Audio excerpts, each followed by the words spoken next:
Amen. Please open your Bibles with me. Wakorintho wa pili sura ya 5 mstari wa 17. Hata imekuwa mtu akiwa ndani ya Kristo amekuwa kiumbe kipya. Ya kale yamepita, tazama yamekuwa mapya. Jiweke wewe hapo, sema hata imekuwa. Hata imekuwa. Mimi niko ndani ya Kristo, nimekuwa kiumbe kipya. Ya kale yamepita, tazama yamekuwa mapya. Kwa mara nyingine, hata imekuwa mimi niko ndani ya Kristo, nimekuwa kiumbe kipya. Ya kale yamepita, tazama yamekuwa mapya. kiumbe kipya. Shout to Jesus. Hallelujah.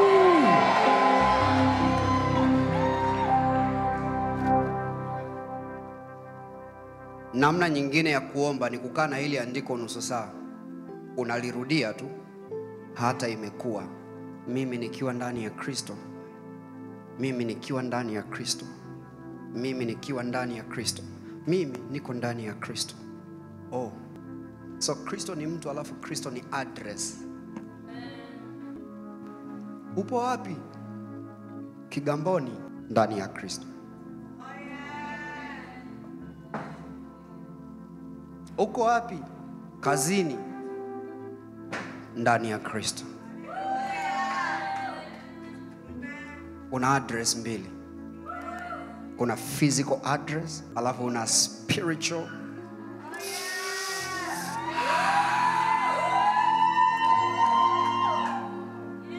Jifundishe kuwa conscious na spiritual address. Mpaka siku mtu aje akuulize uko wapi alafu ukosee. Sio kwa kupanga. Badala ya kusema niko Tabata, nipo ndani ya Kristo. Niko Tabata.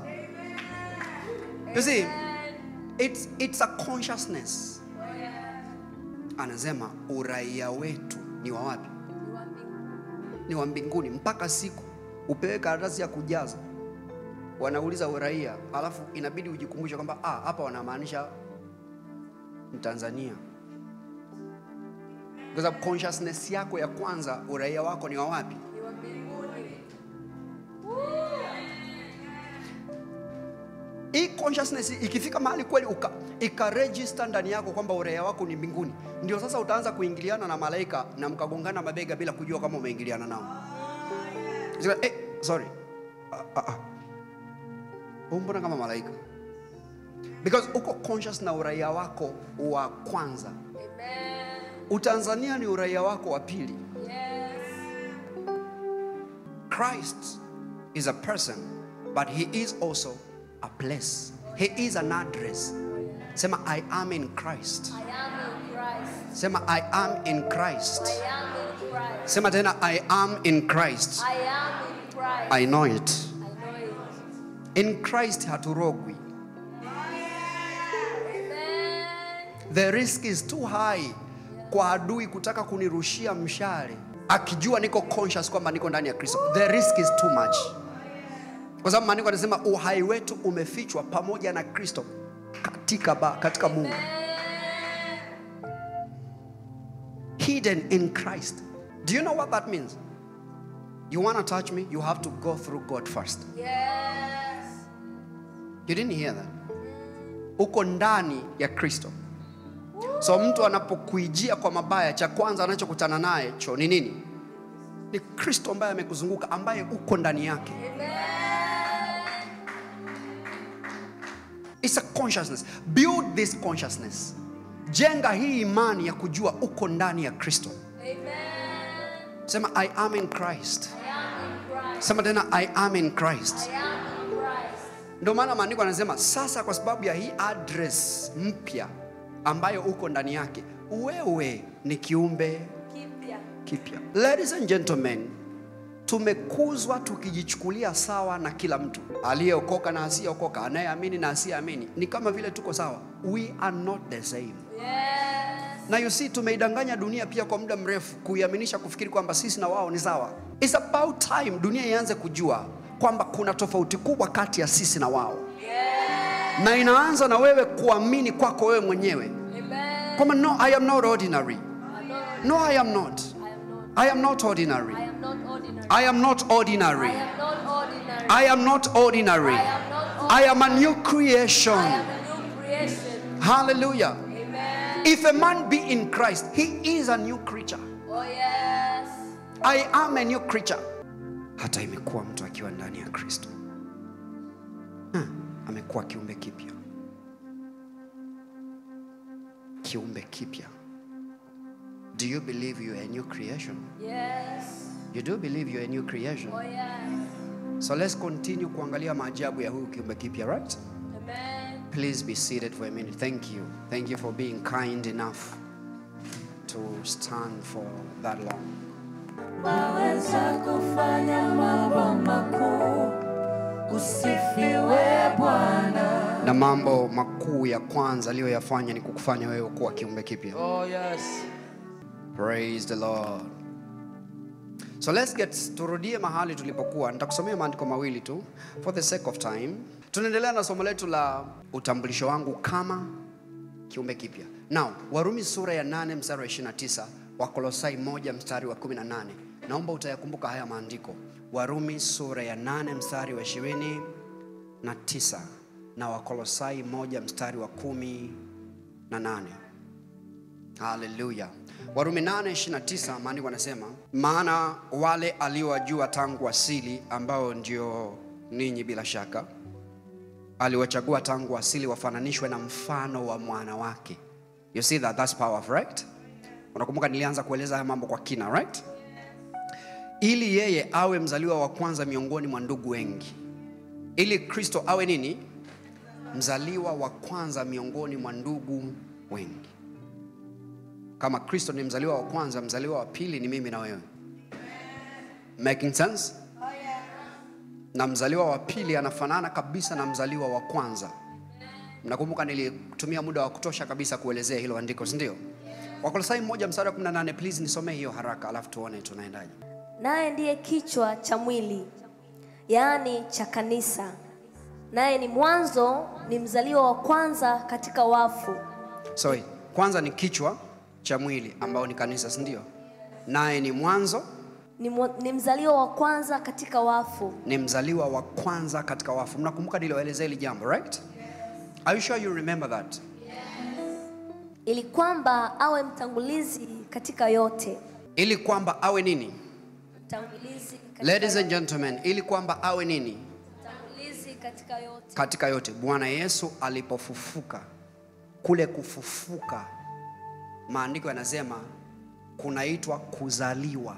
Mungu alimzaa. Nilikuonyesha kutoka kwenye kitabu cha Zaburi, si ndio? Anasema leo nimekuzaa. Kwa namna gani?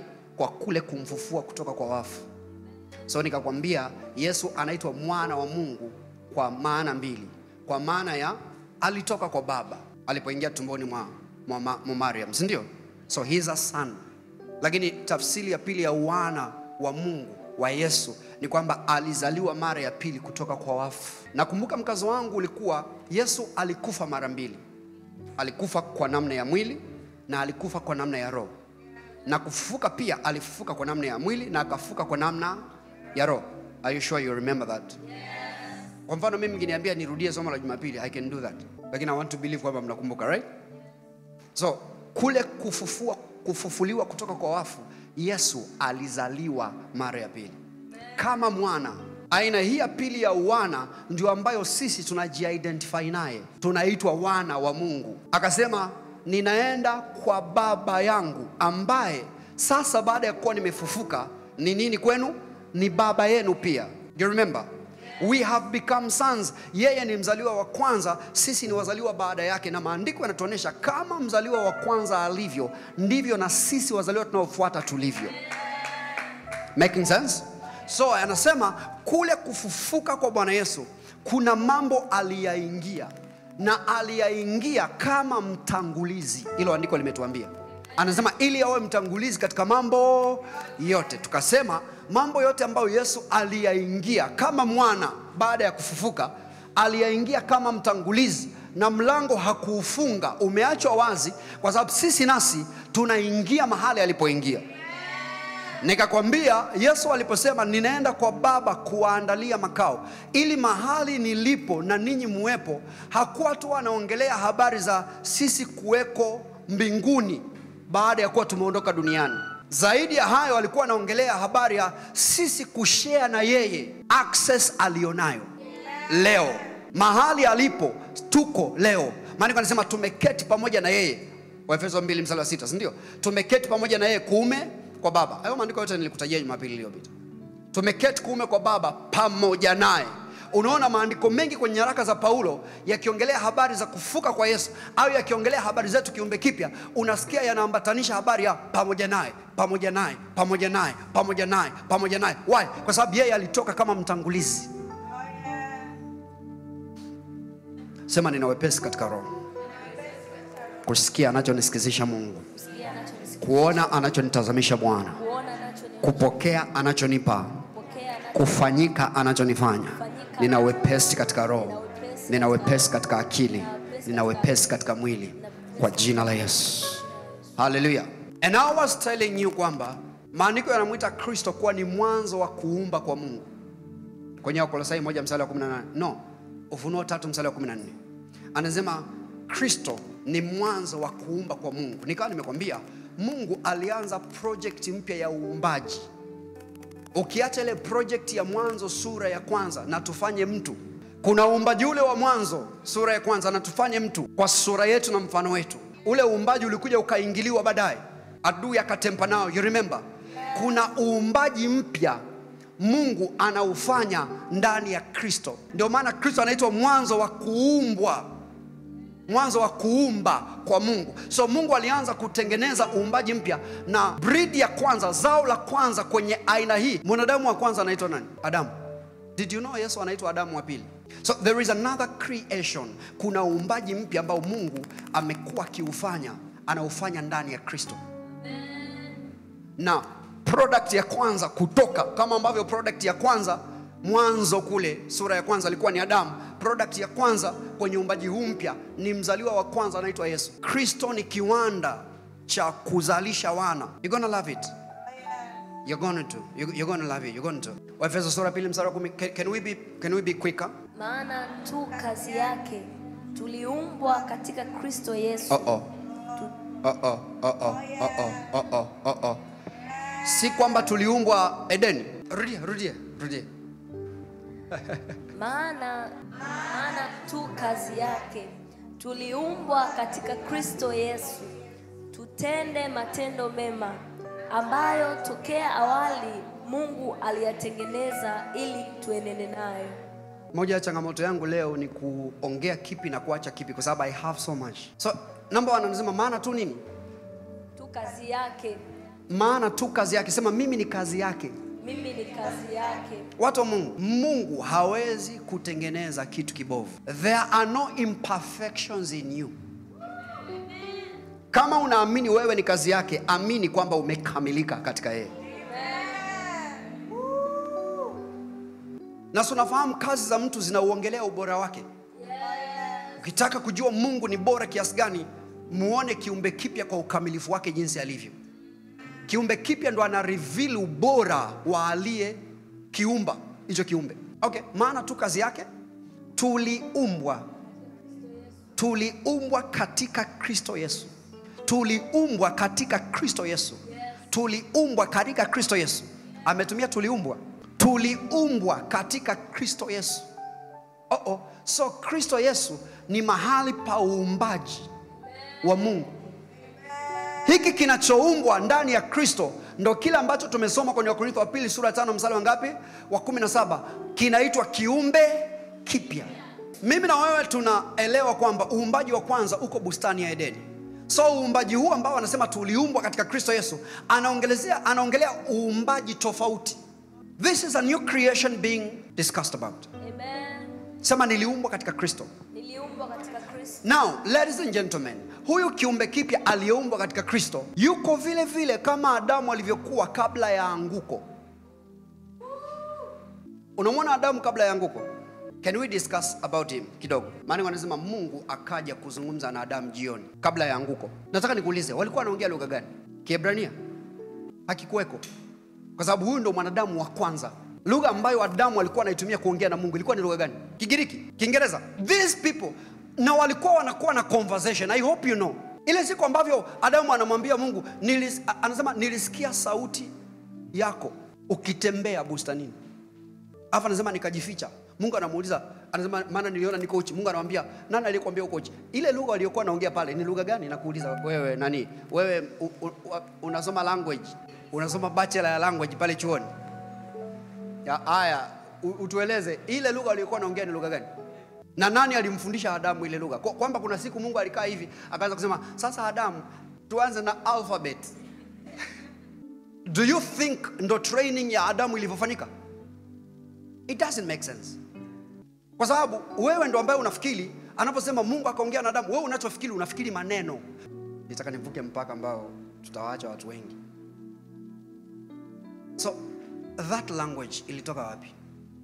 Sikia, Mungu hahitaji chochote. Na unajua kwa nini Mungu hahitaji chochote? Kwa sababu saa akikihitaji kinatokea. So Adamu hakuhitaji kufunzwa lugha ya Mungu. Kama angehitaji, kule kuhitaji kungemfanya aijue lugha ya Mungu. He was not taught. Hakufundishwa ile lugha, ilipatikana ndani yake.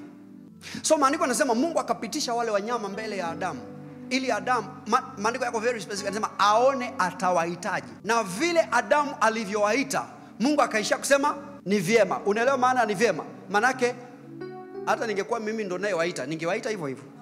So Adamu aliweza kujua mawazo ya Mungu hata kabla Mungu hajaongea. Yani Mungu anasema aone, anampima Adamu frequency zake ziko wapi kwenye uwezo wa kung'amua mawazo ya Mungu. Alafu Adamu na yeye anamwambia Mungu kwamba I'm going to show you, umefanya kazi kamilifu sana. I'm perfect. Kila alichokiita kikawa kama ambavyo Mungu alitaka kiwe. This kind of person ni mtu wa ajabu. Kumsikia Mungu hakuhitaji kufundishwa. So unaona, unapokuja kwenye Agano Jipya, Bwana Yesu anasema kondoo wangu waisikia sauti yangu. Hawahitaji kufundishwa. Uwezo wa kusikia sauti yangu uko ndani yao. Because they are born of me. Kule kuwa wamezaliwa na mimi kumeweka DNA yangu ndani yao. You need to understand, Mungu alipopulizia pumzi ya uhai ndani ya Adamu, ni kama Mungu alijidownload kuingia kwenye ule mwili. Akaji-install kwenye ule mwili. Salvation, wokovu, tunaposema tunazaliwa mara ya pili, tunaokoka, Mungu anajidownload kwenye system za miili yetu, kwenye system zetu. Tunachukua DNA yake. We carry his DNA. Mind you, ninafanya utangulizi wa somo la leo kwa sababu nataka nikupige na vitu vizito leo. So acha moyo wako ukae tayari. Sema nina wepesi katika roho. Macho yangu yanaona, masikio yangu yanasikia sauti ya Mungu. Kanisa la Bwana, hallelujah. So you see, huyu Adamu wa kwanza kabla ya anguko, kile kilele chake, nguvu alizokuwa nazo, ukimwangalia kiumbe kipya, kama ukiweza kuitenga kiumbe kipya kwa maana ya mtu wa ndani, si ndio? Unaelewa ninachomaanisha, si ndio?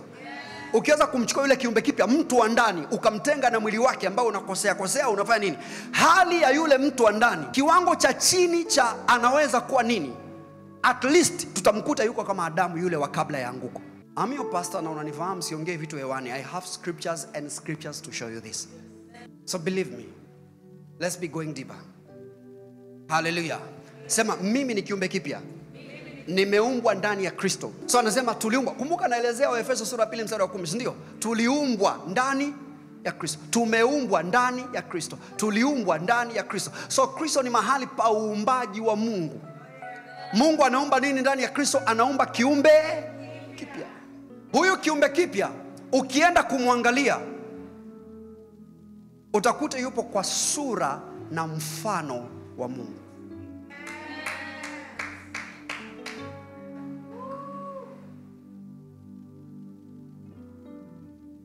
Kiumbe kipya, wewe yule wa ndani, tukimchukua tutamkuta yupo kwa sura na mfano wa Mungu. Sasa sura maana yake nini? Maana yake kufanana na Mungu. Mfano ni likeness. Na neno mfano pale maana yake kufanya kama Mungu. So mwanadamu akizaliwa mara ya pili anakuwa kiumbe kipya. Huyu kiumbe kipya ana uwezo wa kufanya kama Mungu. You can function like God. Ndio maana sasa baada ya kuwa umezaliwa kama kiumbe kipya ndani ya Kristo, maisha yako yanaendeshwa na kinywa chako. Kama ambavyo Mungu anafanya mambo kwa kinywa. Watu wa Mungu, Mungu hafanyi vitu kwa mikono hii. Mungu anafanya vitu kwa kinywa. Mikono ya Mungu ni kinywa cha Mungu. Akitaka kutokezesha kitu, hahitaji kutumia mikono, anahitaji kusema, na anaposema kinatokea. Akasema na iwe nuru, ikawa. So you see, all of creation now, vitu vingi ambavyo Mungu anavifanya kwa kinywa. Wewe kama kiumbe kipya umewekewa huo uwezo ndani, ambao uko ndani ya Mungu. Unaweza kufanya vitu kwa kinywa chako. Ndio sasa akituongoza maombi leo, ametusomea andiko, anasema nawe utakusudia jambo, nalo litathibitika. Unaposoma Biblia za Kiingereza, anatuonesha ni zaidi ya kukusudia, ni kudecree. Anasema utaagiza, utatamka jambo, nalo litathibitika. Kwa nini? Kwa sababu umeumbwa kwa sura na mfano wa Mungu. Una function kama Mungu anavyo function. Kiumbe kipya, una nguvu ya ajabu kwenye kinywa chako. Unaweza ukatamka, na ukijua nguvu iliyoko ndani yako, ukijijua ulivyoumbwa ndani ya Kristo, maneno yako hayataanguka chini. Mungu anasema maneno yangu hayatanirudia bure, hayatanirudia bure, hayatanirudia bure, yatatimiza nachotuma kufanya. Kiumbe kipya unatakiwa ujue maneno yako hayakurudii bure, yatatimiza unachoyatuma kufanya. Ukiagiza kuwe na uponyaji kwenye mwili, hayatarudi bure, yatatimiza ulichokituma kufanya, kutakuwa na uponyaji. Ukiagiza kuwe na amani, kutakuwa na amani. Ukiagiza kuwe na ustawi, kutakuwa na ustawi. Ukiagiza maongezeko, kutakuwa na maongezeko. Ukiagiza ubora, kutakuwa na ubora. Ukiagiza marejesho, kutakuwa na marejesho. Umeumbwa kufanya kama yeye. Umeumbwa kufanya kama yeye. Umeumbwa kufanya kama yeye. Umeumbwa kufanya kama yeye. Umeumbwa kufanya kama yeye. Pesa yako isiamuliwe na kazi. Pesa yako isiamuliwe na mshahara. Maisha yako yasiamuliwe na mshahara. Mshahara hautoshi. Unaweza kuumba uchumi wako kwa maneno. Unaweza kuumba maisha unayoyataka kwa maneno.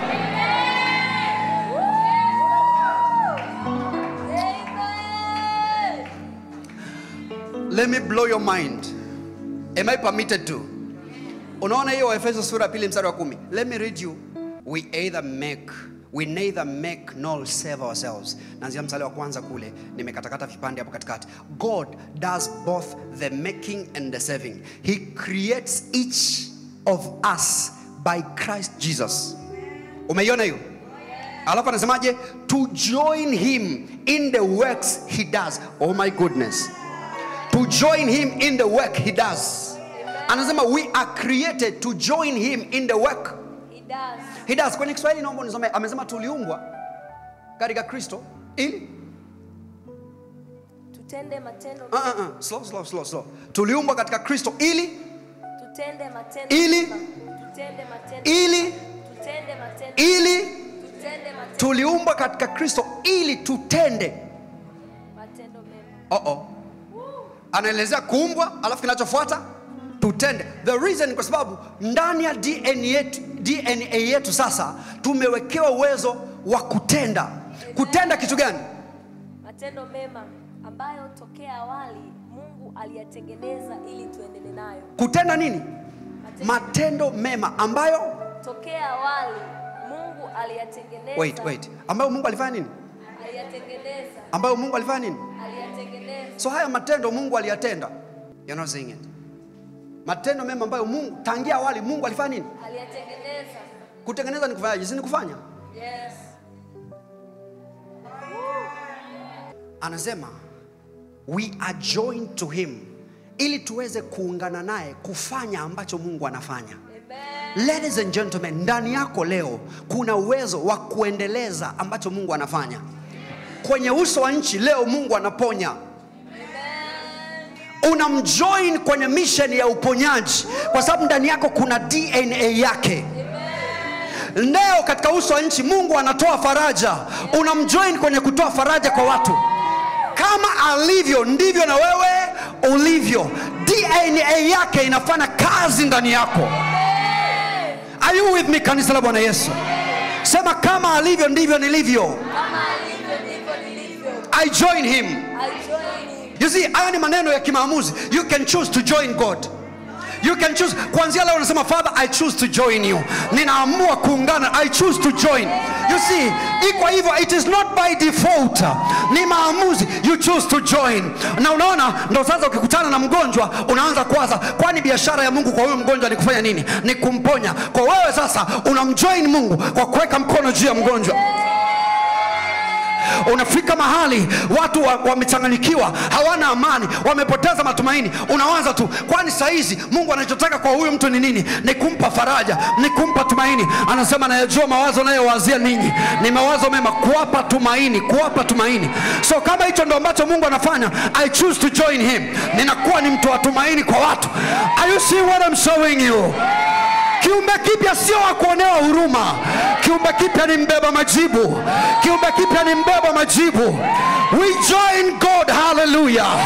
Tunaungana na Mungu, kanisa la Bwana. Kuanzia leo sema, I join God. I join God. Sema, I join God.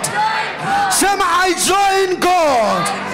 Kwa maana jinsi Mungu aliupenda ulimwengu hata akamtoa mwanawe wa pekee, ili kila mwamini asipotee bali awe na uzima. Kwa hiyo ndio shauku ya Mungu kwa kila mwanadamu. I join God. Nikikutana na ambao hawajaokoka nitawaambia habari za Yesu. Nikikutana na ambao hawamjui nitamwambia, I join God. I join God. I join God. I join God. I join God in his business. Hey, Yesu alimjoin Baba. Alimjoin. Akasema, sifanyi isipokuwa ninachomuona anafanya.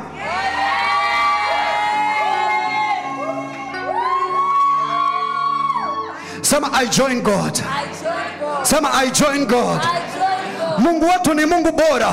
Mwanafunzi, join God. Faulu shuleni. Mfanya biashara, join God. Become big. Sema, I join God. I join. I can never be small. I can never be weak. Please be seated for a minute. We join him. We join him. I said we join him. I said we join him. I said we join him. DOC hatuko kuongeza idadi ya makanisa. We are joining God. This is God at work here. This is God at work here. Mungu yuko kwenye biashara ya kujiinulia majitu. Pastor Eli alijua akasema, Baba, I join you. Hallelujah. I join him. Mwambie rafiki yako, join God. Ungana na Mungu. Mwambie ungana na Mungu. Mwambie ni maamuzi. I join God. Imagine ndio maombi yako ya kila asubuhi unapoamka. Leo I join God in his agendas. By default unajiondoa kwenye listi ya watu watakaoumiza wenzao. By default unajiondoa kwenye listi ya watu watakaokwaza watu. Unajiingiza kwenye listi ya watu wa matumaini, wagawa upendo. Unakuwa ni mgawa upendo. Yani wewe ukitokea sehemu hivi, smile, God loves you. Hallelujah. You umemjoin Mungu kwenye kutoa upendo. God is in the business of helping lives, transforming lives. Join him. Usiwahi kujikuta huko mahali ambapo wewe unakuwa ni sababu ya kukwamisha maisha ya mtu. Hapo you are joining the enemy. You are not joining God. You know, how many of us know Pastor Chris? Wangapi tunamfahamu Pastor Chris? Pastor Chris, unajua alianzaje kuhubiri? Mungu hakumuita. Alikaa siku moja hivi akasema, kwa hiyo ni kweli kwamba Mungu alimtoaga mwanae wa pekee afya ulimwenguni kwa ajili ya watu. Sasa mbona watu hawajui? Yaani kweli Mungu alifanya kitu kikubwa kama hivi, alafu bado watu hawajui. Akasema hivi, kuanzia leo sio Mungu aliyemwita huyo. Akasema hivi, kuanzia leo mimi nitaanza kuambia watu habari hii. Hayo mambo mengine yalimkutia huko mbele ya safari. Muda mrefu aliendelea kwa hiyo motive tu peke yake ya kusema, how come God sent his only son and the world does not know about it. So the man chose to join God and he went out. Sasa mimi ndo nafafanua sasa kwamba he joined God. Si ndo tafsiri yake au? And see where he is today. I told you, Hakuna makosa kwenye kufanya huduma hata kama hujaitwa. Yohana wa kwanza sura ya 3 mstari wa 1 na wa 2. Tazameni ni pendo la namna gani alilotupa Baba, kwamba tuitwe nini? Kwamba tuitwe nini? Wafuasi wa Mungu, walokole. Alafu na ndivyo tulivyo. Kai.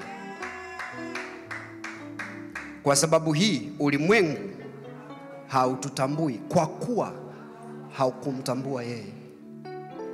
Wapenzi, sasa tu wana wa Mungu, wala haijadhihirika bado tutakavyokuwa, lakini twajua ya kuwa atakapodhihirishwa tutafanana naye.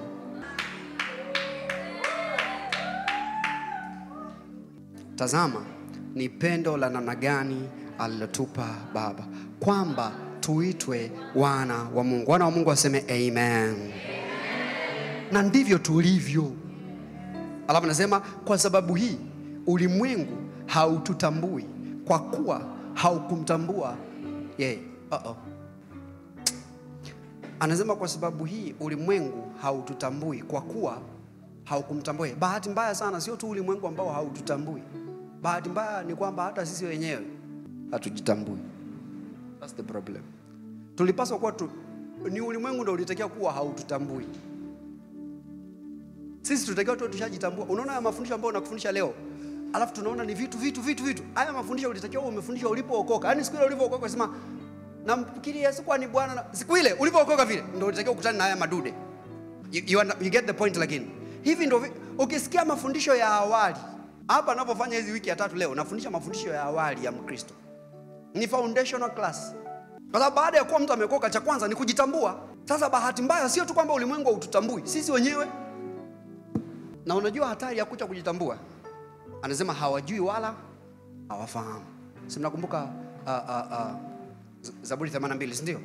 Hawajui wala hawafahamu, hutembea gizani wote pia, na misingi ya ulimwengu yote imetikisika. Kwa sababu gani? Hawajui utambulisho. Anasema mimi nimesema ndinyi miungu na wana wa aliye juu, lakini mtakufa kama wanadamu na kupotea kama mmoja ya wakuu.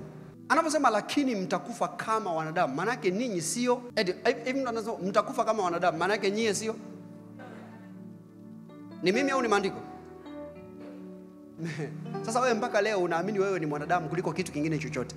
Hivi tunapokuambia utambulisho wako katika roho, unasema mchungaji ana sweat.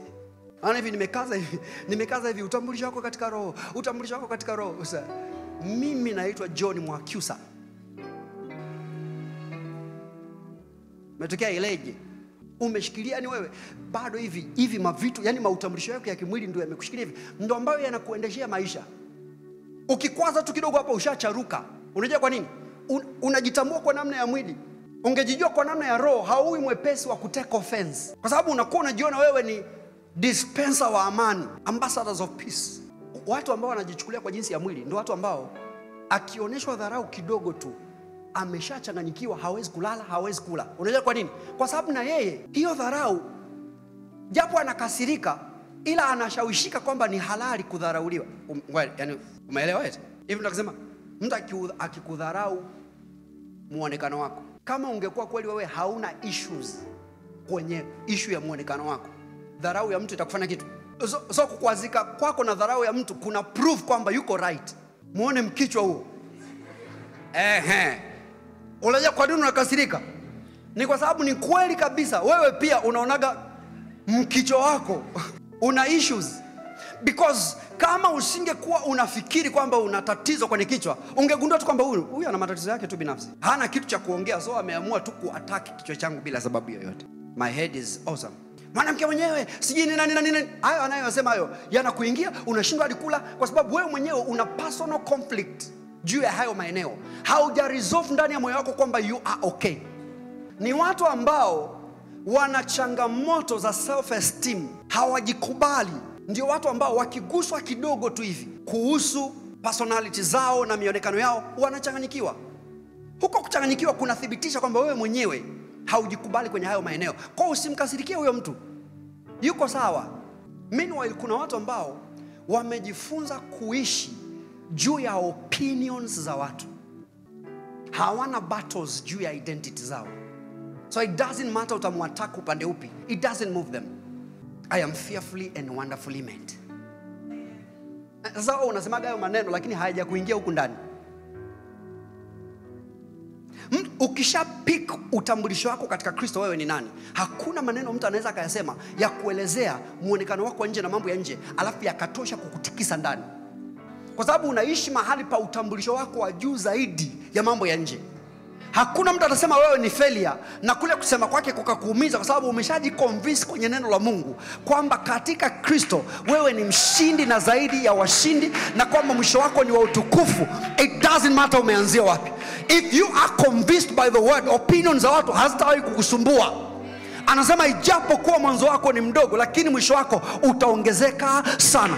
Ukiwa umeshawishika kwamba mwisho wako utaongezeka sana, mtu hawezi kukusumbua na opinion zake leo.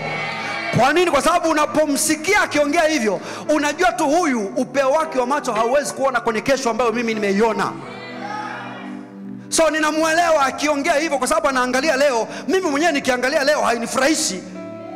The reason nina amani pamoja na kwamba naiona leo yangu ilivyokaa vibaya ni kwa sababu mimi nimejifunza kuangalia kwenye kesho yangu kwa macho ya roho. Hawa hawaoni kwa macho ya roho, so nitawaelewa wakinitaja vibaya, wakinidharau, wakinichukulia poa, nitawaelewa. Lakini nitawahurumia tu kwa sababu they don't know better. You don't know better. Anakujua kwa jinsi ya mwili, angekujua kwa jinsi ya roho.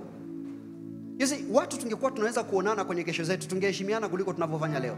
You see, hayo maombi unayoomba, Baba nitendee mwaka mmoja tu hapa, ndani ya mwaka mmoja kuna mtu miongoni mwetu anainuka, anaweza akayajibu maombi yako. I saw this clip jana.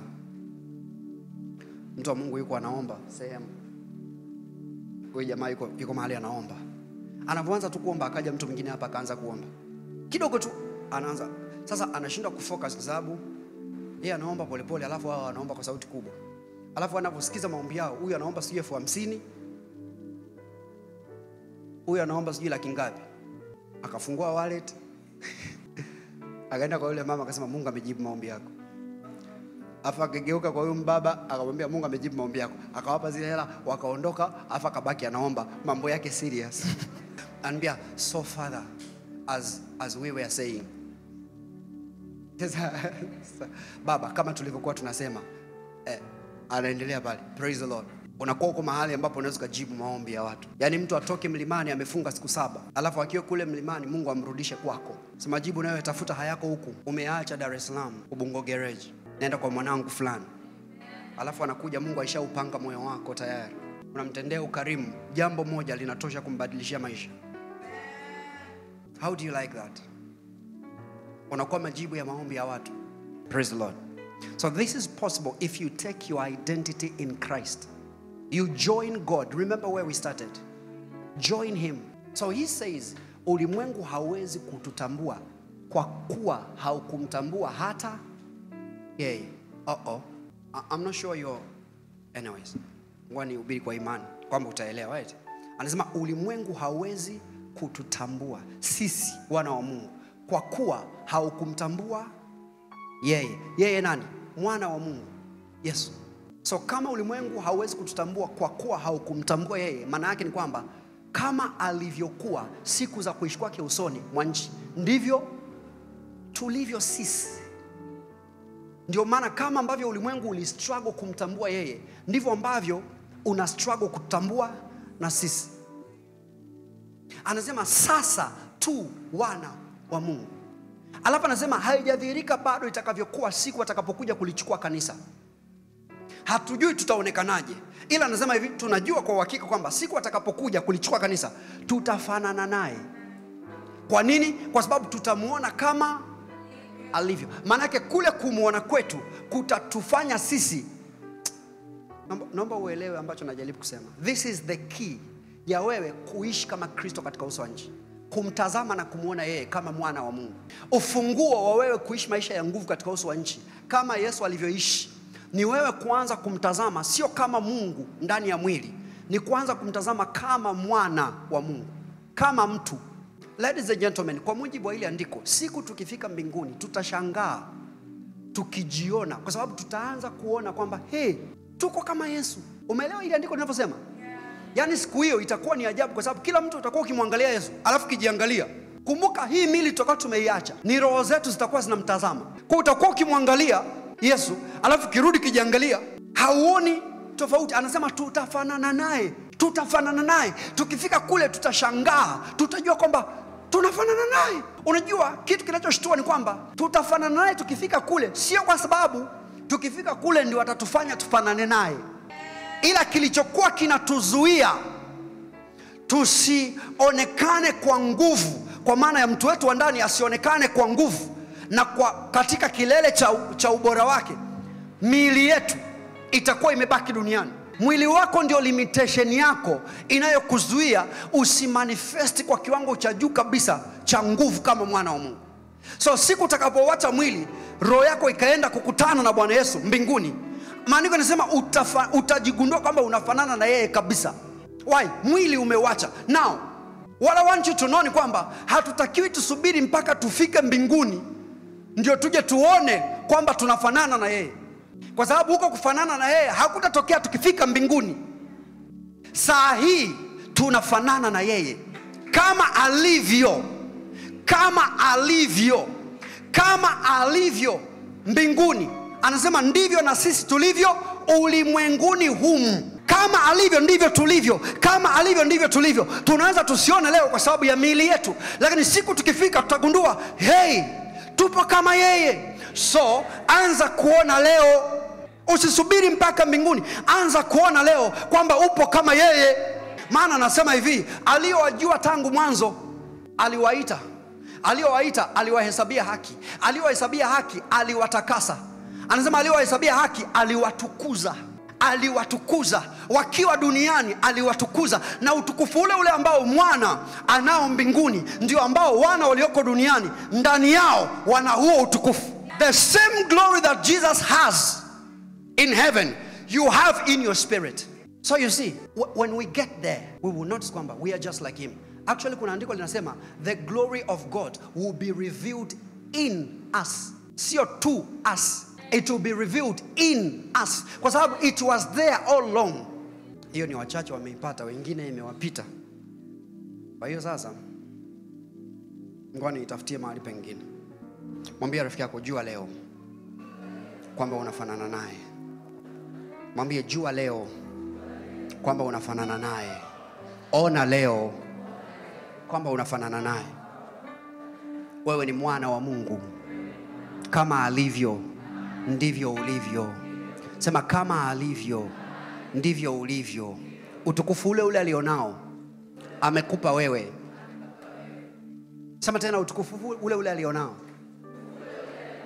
amekupa wewe. Yohana sura ya 5 mstari wa 18. By the way, kama unataka kuona habari za uungu wako kwenye nyaraka zile 4, sio nyaraka, kwenye gospel zile 4, vitabu vya injili 4, kitabu cha Yohana ndo kinamfunua Kristo katika uungu wake na kiumbe kipya katika uungu wake. So soma kitabu cha Yohana, like the whole book of John. Yohana amefocus na kutuonesha uungu wa Yesu, na kwa hivyo uungu wetu sisi. Yohana sura 5 mstari wa 18. Are you there? Wayahudi walizidi katika kumuua, kwa kuwa hakuivunja sabato tu, bali pamoja na hayo alimuita Mungu baba yake, akijifanya sawa na Mungu. Wayahudi wakataka kumuua, sio tu kwa sababu alivunja sabato. Watu wa Mungu, sikiliza hiki kitu ninachokuambia. Hiki kitu sio tu kwa sababu alivunja sabato,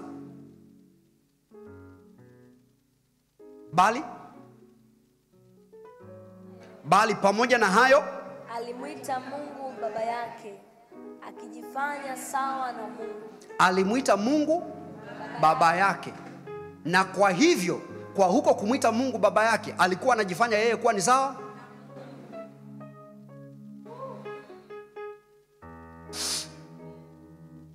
Do you want to know why they killed Jesus? This is the reason. Soma maandiko walipomkamata. Okay, tusome sura ya 10. Tusome sura ya 10 kuanzia mstari wa 30 mpaka wa 34. Yohana 10 kuanzia mstari wa 30 mpaka 34. Are you there? Soma nikusikia kwa nguvu. Mimi na Baba tu umoja. Wait. Tu? Sio tupo pamoja, bali tu anasema my Father and I are one. Sio we are together. Sio we are in union. My Father and I are what? Manake you don't see the Father without me, and you don't see me without the Father. I am in him and he is in me. So you see, my Father and I. Sema my Father and I are one. Tuendelee. Wakaokota mawe tena ili wampige. Tena manake ni mara ya sio ya kwanza. Tushaona kule mwanzoni walitaka kumuua. Actually unagundua ile ya sura ya 5. Hii ni sura ya 10. So anasema wakaokota mawe tena. Kwa nini? Kwa sababu amesema yeye na Baba ni umoja. Yesu akawajibu, kazi njema nyingi nimewaonyesha zitokazo kwa Baba. Kwa ajili ya kazi ipi katika hizo mnanipiga kwa mawe? Wayahudi wakamjibu, kwa ajili ya kazi njema hatukupigi kwa mawe, bali kwa kukufuru, na kwa sababu wewe uliye mwanadamu wajifanya mwenyewe Mungu. Yesu akawajibu, je, haikuandikwa katika Torati yenu ya kwamba mimi nimesema ndinyi miungu? Ladies and gentlemen, the reason walitaka kumuua Yesu, sababu pekee ambayo ili justify hawa watu kumuua Yesu, walisema hivi, wewe uliye mwanadamu wajifanya kuwa sawa. Kwa nini? Kwa sababu unajiita kuwa wewe ni mwana wa Mungu. So, kujiita kuwa ni mwana wa Mungu ni kusema kwamba wewe ni Mungu. Wewe ndio umeelewa eti? Hao wengine bado. Wangapi hapa ni wana wa Mungu? Sasa unajua hivyo unavyonyosha hivyo mkono, hivyo ndio ilimfanya Yesu afe. Hivyo unavyosema mimi ni mwana wa Mungu, hiyo ndio ambayo Yesu alisema, alafu wakamkamata. Wakataka kumuua mara ya kwanza wakashindwa. Mara ya pili tena. Kwa nini? Kwa sababu hivyo ambavyo wewe sasa hivi unasema zako muda wote mahali popote, mimi ni mwana wa Mungu. The reason why unajisemea tu hivyo ni kwa sababu hata hauelewi sana kuwa mwana wa Mungu ndio nini. Kwa sababu haya ni maneno tu.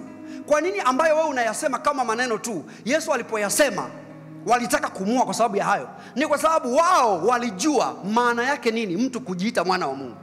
Mtu anaposema mimi ni mwana wa Mungu, anajaribu kusema kwamba mimi ni Mungu. Kwa sababu ngamia akizaa atazaa ngamia. Farasi akizaa atazaa farasi. Like begets like. Kwa unaposema mimi ni mwana wa Mungu, maana yake unasema mimi nimezaliwa na Mungu. Kama Mungu ndo aliyenizaa, maana yake na mimi ni Mungu. Unaona hivi mpaka hivi ninavyokufikirisha bado haijakushtua, bado haijaingia ndani yako. Kwa sababu bado hii mambo iko mbali sana. Kubali iingie ndani yako. Unaposema mimi ni mwana wa Mungu, mimi ni mwana wa Mungu. You see, wewe hivi ni mtu kwa sababu ulizaliwa na mtu. Au wewe ni mtu hivi physically kwa sababu ulizaliwa na mtu physical. Lakini katika Kristo Yesu tumezaliwa mara ya pili na baba yetu ni Mungu. Kwa maana yake sisi katika roho ni nani? Sio unavotaja pole pole unasema hiyo ni kukufuru. Hiyo kwa kweli hiyo siwezi mchungaji, mimi imetosha mimi kuwa mwana wa Mungu. Sasa imetosha kuwa mwana wa Mungu ndio nini? Mbona unajichanganya tena? Ukishasema wewe ni mwana wa, maana yake wewe na chanzo chako ni umoja. Alisema mimi na baba tu umoja. Chagua kimoja na ukaacha kingine, utakuwa ni muongo. Kataa zote. Kataa kuitwa mwana. Ukishakubali kwamba mimi ni mwana wa Mungu, unachotuambia upande wa pili, wewe ni kama alivyo baba ndivyo alivyo mwana. Ukizaa kitu tofauti na mwanadamu leo, tunashangaa. Itakuwa ni news all over. Kwa nini? Kwa sababu mwanadamu anazaa mwanadamu. Kama kweli sisi tunasema ni wana wa Mungu, maana yake sisi tumezaliwa na Mungu, maana yake sisi ni Mungu. Sasa tunaposema sisi ni Mungu, sio kwamba sisi sasa eti ndio mbadala wa Mungu. That's not what we are saying. We are saying kwamba Mungu kwa kule kutuzaa kwake ametuleta kwenye daraja lake, kama ambavyo wazazi wa kimwili walipotuzaa wametuleta kwenye daraja la wanadamu. Mungu pia ametuleta kwenye daraja lake. Si kwamba tuko kwenye level moja na yeye kwa sensi ya sisi tunaweza kuwa mbadala wake au tukachukua nafasi yake. Hapana. Tumekuja tu kwenye familia. Tumekuja kwenye familia moja na yeye. Hatuwezi kutofautiana na baba yetu. Labda tukubaliane kwamba sio baba. tuishia tukisema ni Mungu, lakini tukianza kusema ni Baba, maana yake tunakubali kwamba sisi ndani yetu tumebeba DNA yake. Na kama alivyo ndivyo na sisi tulivyo ulimwenguni humu. Sio ndivyo tutakavyokuwa tukifika mbinguni. No, leo katika ulimwengu huu tunafanana na yeye. Nione tena mikono ya wana wa Mungu juu. Unaelewa unachokisema wewe? Tukuitia Wayahudi. Tukikuitia Wayahudi hapa, you are persecuted. Sema I am in his class. Sema tena I am in his class. I am in his class. He has brought me to his level. Ladies and gentlemen, unahitaji kuelewa kwamba wokovu, Yesu alifanyika mmoja wetu. Alifanyika kama tulivyokuwa, ili atufanye sisi kama alivyo yeye. There was an exchange of identity. He became us so that we can become him. Mwana wa Mungu alifanyika mwanadamu ili mwanadamu awe mwana wa Mungu.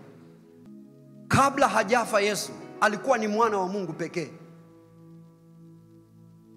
Lakini ili atengeneze wana wa Mungu wengi, ilibidi achukue identity yetu ya mwanadamu mwenye dhambi, akafa, na alipofufuka sisi tukachukua identity yake kama wana wa Mungu pamoja na yeye. It was an exchange of identities. We have taken his. Making sense? Sema I am a son of God.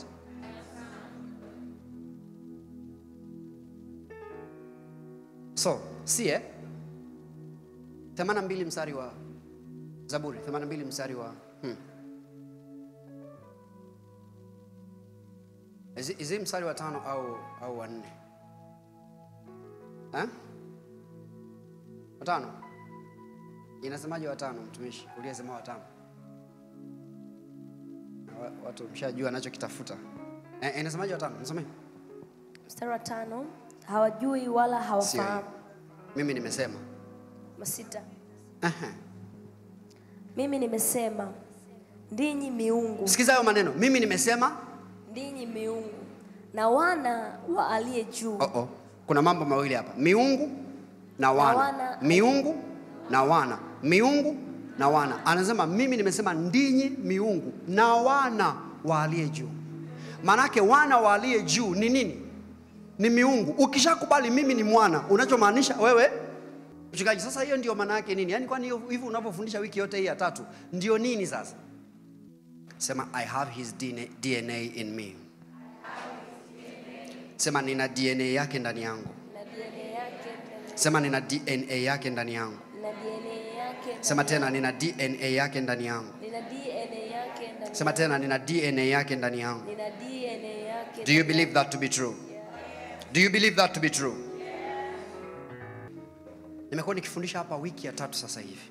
If it is true kwamba wewe ni mwana wa Mungu, umezaliwa na Mungu, maana yake una DNA yake ndani yako. If that is true, maana yake hautakiwi kuwa limited na DNA ya kimwili. Unatakiwa ujifunze sasa kuanza ku-unlock DNA ya kiroho. Don't miss what I'm trying to tell you. Kwa namna ya mwili, una huo utambulisho wako, wewe ni fulani, bini fulani. Huo ubini unaojitambulisha nao, manake una DNA yake ndani yako, si ndio? Na hizo DNA zinaweza kuwa ni limitation kwako. Kuna vitu utashindwa kufanya kwa sababu ya DNA yako, kwa sababu ya damu inayopita ndani yako, kwa sababu ya jina ulilobeba, kwa maana ya ukoo wako, kwa maana ya damu inayotembea ndani yako and stuff. You be limited in a way kwa kufuatia DNA inayofanya kazi ndani yako, naturally speaking. Lakini unapoanza kuangalia na kuona kwamba wewe ni zaidi ya hivyo, una DNA nyingine ndani yako, una DNA ya Mungu. Kwa mahali ambapo DNA ya kimwili na kuwekea limitation, hauwezi kuvuka. Jifunze ku-unlock, kufungulia, kuachilia DNA yako ya rohoni, kwa sababu hiyo itakuvusha mahali ambapo asili yako ya kimwili inakukataza. Asili yako mpya haina mipaka, asili yako mpya haina vizuizi, asili yako mpya haina kikomo cha unaweza ukawa nini. Ni kwa hii asili mpya ndio Mtume Paulo aliongea akasema ninayaweza mambo yote. Kwa asili ya mwili hauwezi kuongea hivyo. Paulo alikuwa anaongea hivyo kwa sababu alijua kuna DNA nyingine ndani yetu, DNA ya Mungu ambaye tunamwabudu, amekuwa ni baba yetu, na kwa sababu ametuzaa tunabeba vinasaba vyake ndani yetu. Kama alivyo ndivyo tulivyo. Kama asivyokuwa na mipaka, hatuna mipaka. Kama ambavyo anaweza kufanya mambo yote, tunaweza na sisi kusema tunayaweza mambo yote. You see, unapomsikia Paulo anasema anayaweza mambo yote, unashtuka kwa sababu hayo maneno aliyetakiwa kuwa anaweza kuyaongea ni Mungu peke yake. Kwa sababu Mungu ndiye anaweza kufanya mambo yote. Lakini Paulo anaongea anasema anayaweza mambo yote. Kwa nini? Kwa sababu kuna DNA mpya imeingia ndani yetu ya baba aliyetuzaa, Mungu wa mbinguni. Are you hearing what I'm saying? So shift your mind now.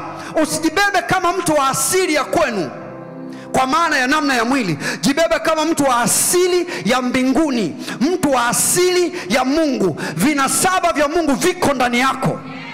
Sema, I carry his DNA in me. Watu wa Mungu, kama Yesu angekuja leo akafungua biashara, angefunga kwa sababu imekosa wateja.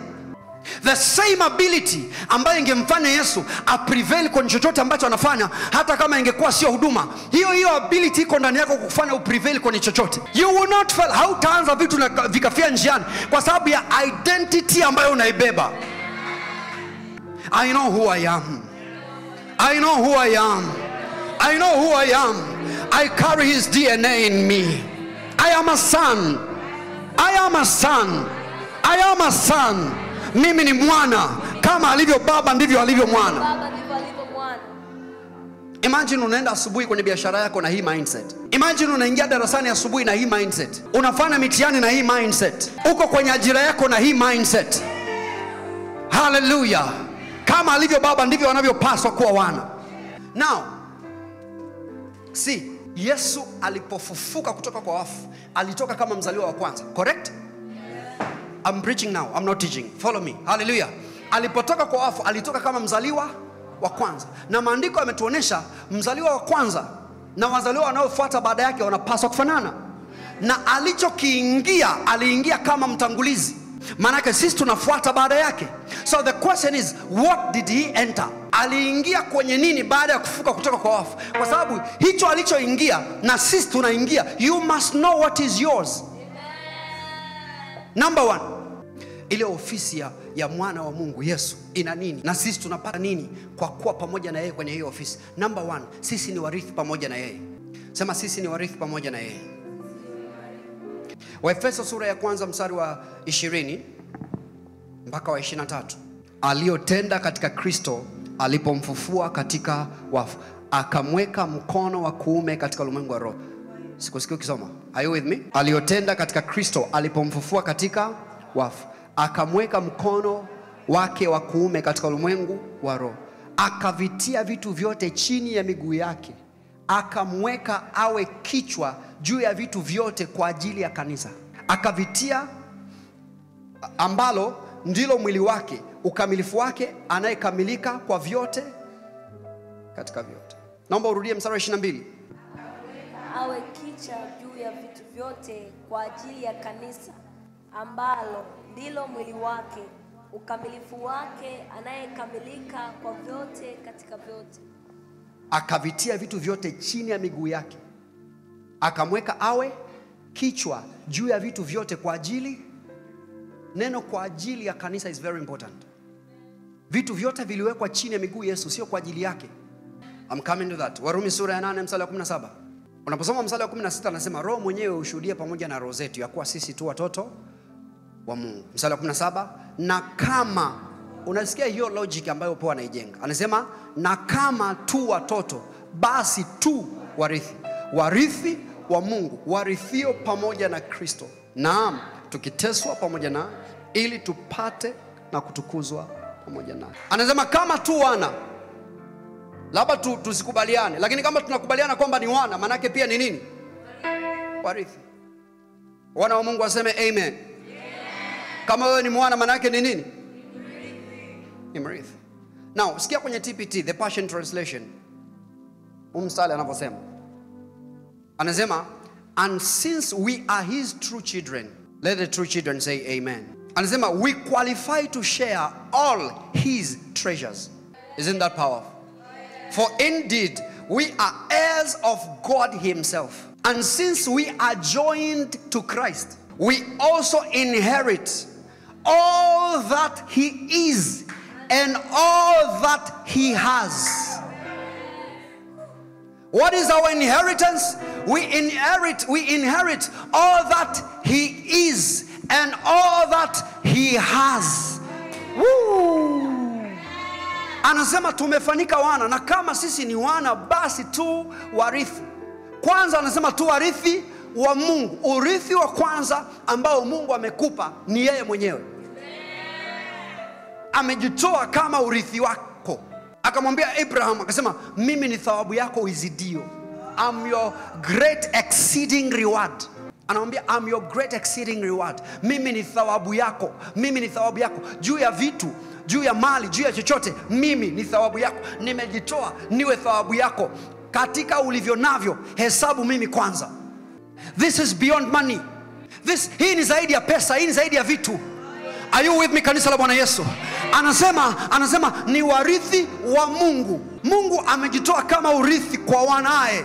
Alafu anasema warithi wa Mungu, warithio pamoja na Kristo. Pamoja na Kristo, sio nje ya Kristo, pamoja na Kristo. Manake kila alichorithishwa Kristo, sisi tunarithi pamoja naye. Na kimsingi tunarithi kwa sababu yake. Yeye kama mzaliwa wa kwanza, alipozaliwa kutoka kwa wafu, alipewa urithi. Maandiko yanasema tunarithi pamoja naye. Na brothers and sisters, nilikwambia neno pamoja naye sio joint heirs, ni co-heirs. Joint heirs ni watu ambao wana urithi wa kitu kwa asilimia. Ni cha kwako asilimia 70, cha kwangu asilimia 30. Co-heirs ni watu ambao wanarithi kile kitu kwa asilimia 100 kila mmoja. Ni cha kwako asilimia 100, ni cha kwangu asilimia 100. Anasema we are co-heirs with Christ. Manake kila alichorithishwa Kristo tunarithi pamoja naye. Asilimia 100 za urithi wake ni asilimia 100 za urithi wetu. You're not seeing what I'm showing you. Ni heshima kubwa kiasi gani kwamba urithi aliopewa mzaliwa wa kwanza ndio urithi tuliopewa wazaliwa tunaofuata baada yake. Kila alichoingia tumeingia, kila alichopewa tumepewa, kila cha kwake ni cha kwetu. Kanisa la Bwana, haleluya. Hatujazuiliwa chochote wapendwa. Hatujazuiliwa chochote wapendwa. Kila ambacho Yesu anaweza kusema ni cha kwangu, tuna uhalali wa kusema ni cha kwetu. Kila ambacho alipewa kama urithi na Baba, huo urithi hakupewa kwa ajili yake. Maandiko yanasema Baba alivichukua vitu vyote akaviweka miguuni pake, yeye aliye kichwa. Sio kwa ajili yake, lakini kwa ajili ya kanisa. Kila anachomiliki Yesu ni cha kwako. Kila anachomiliki Yesu ni cha kwako. Kila anachomiliki Yesu ni cha kwako. Kila anachomiliki Yesu ni cha kwako. Una uhalali asilimia 100 kusema ni changu chochote ambacho yeye anasema ni chake. If you're hearing me, shout hallelujah. Hallelujah. Praise the Lord. I said hallelujah. I said hallelujah. Akaviweka vitu vyote chini ya miguu yake. Akaviweka vitu vyote, hakikubakia hata kimoja. Alisema aliviweka vitu vyote. Vitu vyote, vitu vyote, fedha, dhahabu, mali, vitu vyote, vitu vyote, ukuu, heshima, vitu vyote aliviweka chini ya miguu yake. Aliviweka chini ya miguu yake. Na maandiko yanasema hakuviweka kwa ajili yake, aliviweka kwa ajili yetu. Are you with me, kanisa la Bwana Yesu? Kila ambacho Yesu aliwekwa, tafsiri rahisi. Tafsiri rahisi ni kusema Bwana Yesu amewekwa kuwa msimamizi wa urithi wa kiumbe kipya. Amewekwa kuwa msimamizi wa urithi wa kiumbe kipya. Amewekwa kuwa msimamizi. Anasema ameviweka chini ya miguu yake kwa ajili ya kanisa. Maana yeye atasimamia kwa ajili ya kanisa. Now you know, tunapotumia jina lake lazima tupate majibu.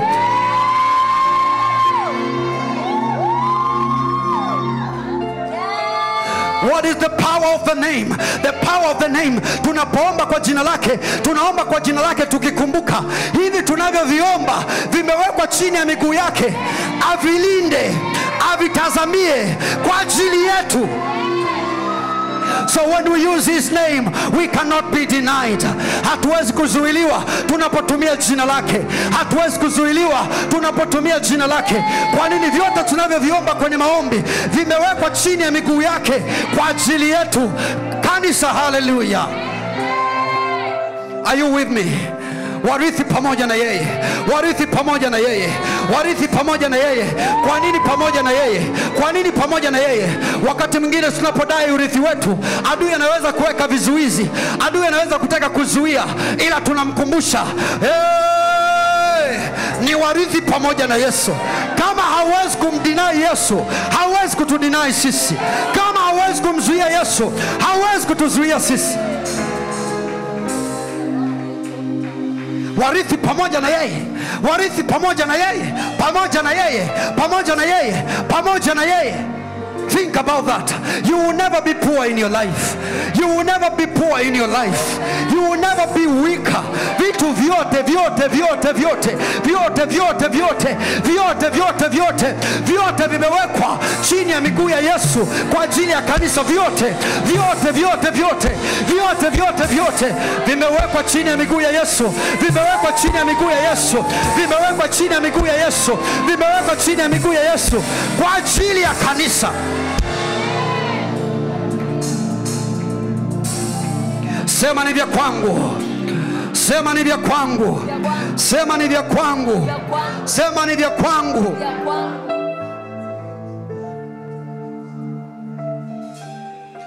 Hallelujah. Hallelujah. I said hallelujah. Number 2. Yesu aliingia nini? We're going to pray later. Hivi ndivyo tunavyofanya DOC. Tunalipokea neno kwa kelele, tunalipokea neno kwa maombi, tunalipokea neno kwa kunena kwa lugha, kwa sababu halitaki litusisimue tu. Tunataka lituachie alama, litupe kile ambacho linatuonesha. Number 2, aliingia nini ambacho tumerithi pamoja naye? Wafilipi sura ya 2 mstari wa 9 kuelekea 11. Brada bayakadaba. Wafilipi sura ya 2 kuanzia mstari wa 9 hadi wa 11. Anasema kwa hiyo tena Mungu alimwadhimisha mno, akamkirimia. Kumkirimia maana yake akampa, maana yake alimpa kama urithi jina lile lipitalo kila jina, na kwa jina la Yesu ili kwa jina la Yesu kila goti lipigwe, la vitu vya mbinguni na vya duniani na vya chini ya nchi, na kila ulimi ukiri ya kuwa Yesu Kristo ni Bwana, kwa utukufu wa Mungu Baba. Sema Yesu Kristo ni Bwana. Neno Bwana ni muhimu sana hapo. Sema Yesu Kristo ni Bwana. Yesu Kristo ni Bwana. Sema Yesu Kristo ni Bwana. Yesu Kristo ni Bwana. Sema Yesu Kristo ni Bwana. Yesu. Hallelujah. Ladies and gentlemen, maandiko yanasema baada ya Yesu kufufuka kutoka kwa wafu, Baba alimpa jina kuu kuliko majina yote. Swali, ni jina gani alilopewa? Huwezi kuniambia jina Yesu, kwa sababu alikuwa nalo kabla hajafa. Hey, listen to pastor. Msikizeni pastor. Yesu alivyofufuka kutoka kwa wafu, alipewa jina kuu mno lililo juu ya majina yote. Jina gani? Yesu. Haliwezi kuwa jina la Yesu, kwa sababu hilo jina la Yesu alikuwa nalo, ndio alivyokuwa anaitwa kabla hakufa. Hallelujah. Are you sure you get what I'm showing you? Alipewa jina lililo juu ya majina yote. Jina gani? That is it. Anasema Bwana. You never thought about that? Kwa sababu huwezi kusema ni jina Yesu, alikuwa nalo kabla. Alikuwa anaitwa Yesu kabla hajafa. Na listen, wanafunzi wa Yesu kabla Yesu hajafa, angalia nyaraka zinavyoandikwa.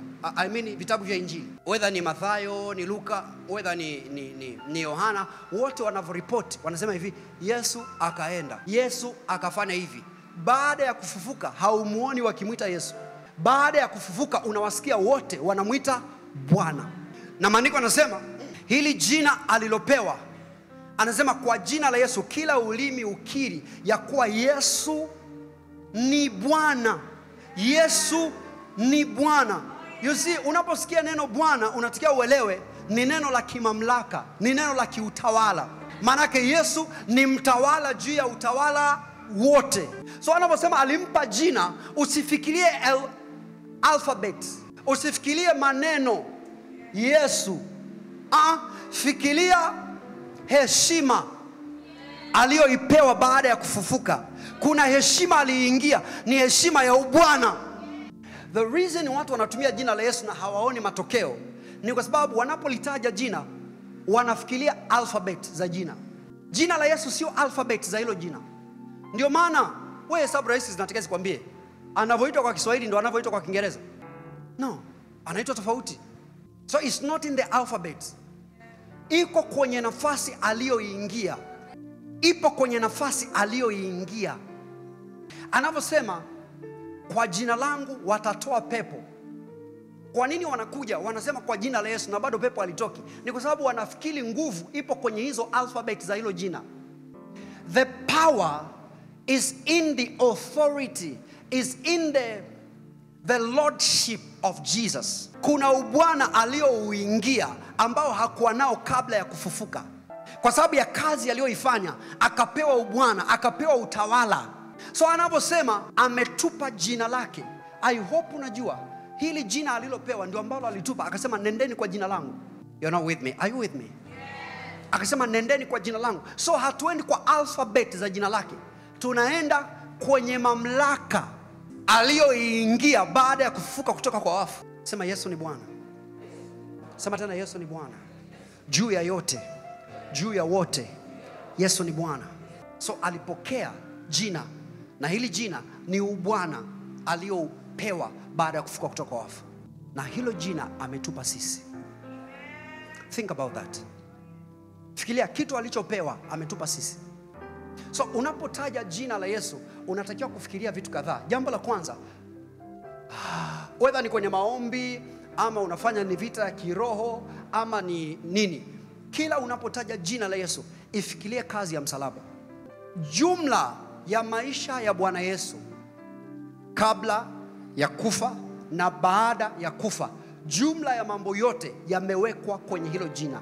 So unapolitaja jina la Yesu ndani yako, fikiria habari ya msalaba aliyouendea na kazi aliyoifanya pale msalabani. Are you hearing what I'm saying you? Bwana sifiwe. So hilo jina ambalo Bwana alipewa ametupa sisi kama urithi. Ametupa sisi kama urithi. So when we come, ndio maana, I don't know if you can take this. Ndio maana bro, unaweza kukutana na mtu hivi ana mapepo, alafu hata usimwambie kwa jina la Yesu. Hata usitamke. Ila ukamwangalia hivi, na kinachoendelea ndani yako unapomwangalia kikaamuru yale mapepo yatoke.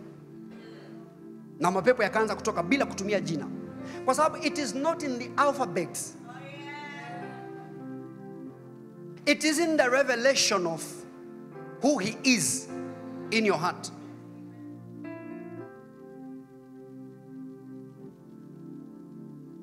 Unaweza kutaja Yesu, Yesu, Yesu, Yesu, nothing is happening. Nothing is happening. Kwa jina Yesu, kwa jina Yesu ndio unazidi kukabwa. Ushai kukabwa na kadri unavyotumia jina la Yesu ndio unavyozidi kukabwa.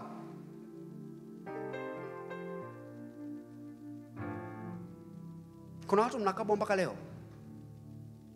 Mimi unajua hivi nikisiaga nikikumbuka kukabwa, yani unajua naliweka wapi? Naliweka pamoja na nani? Na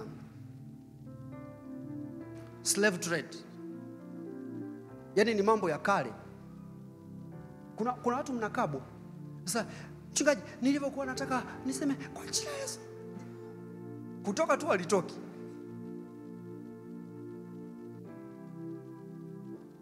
Na adui akikuzuia kulitoa, kwa sababu wewe ndani yako huku unawaza hivi, ni mpaka niseme Yesu ndio hiki kitu kitaniachia. Sikia.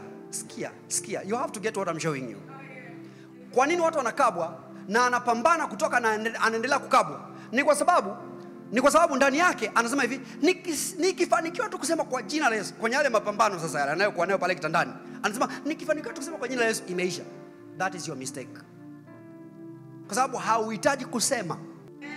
Ndio maana akikuzuia usiseme, unabaki kwenye hayo mateso nusu saa nzima unakabwa. Muone kwanza. Unaongoza na maombi kanisani unakabwa nusu saa nzima. Yaani unakuja hapo na tuimbisha dakika 45 sasa umekabwa. Wewe uogopi in your mind unafikiri nguvu ipo kwenye yale maneno. I remember one day nimekabwa. Yaani nimekabwa, mtumishi wa Bwana. Niko pale. Nimekabwa.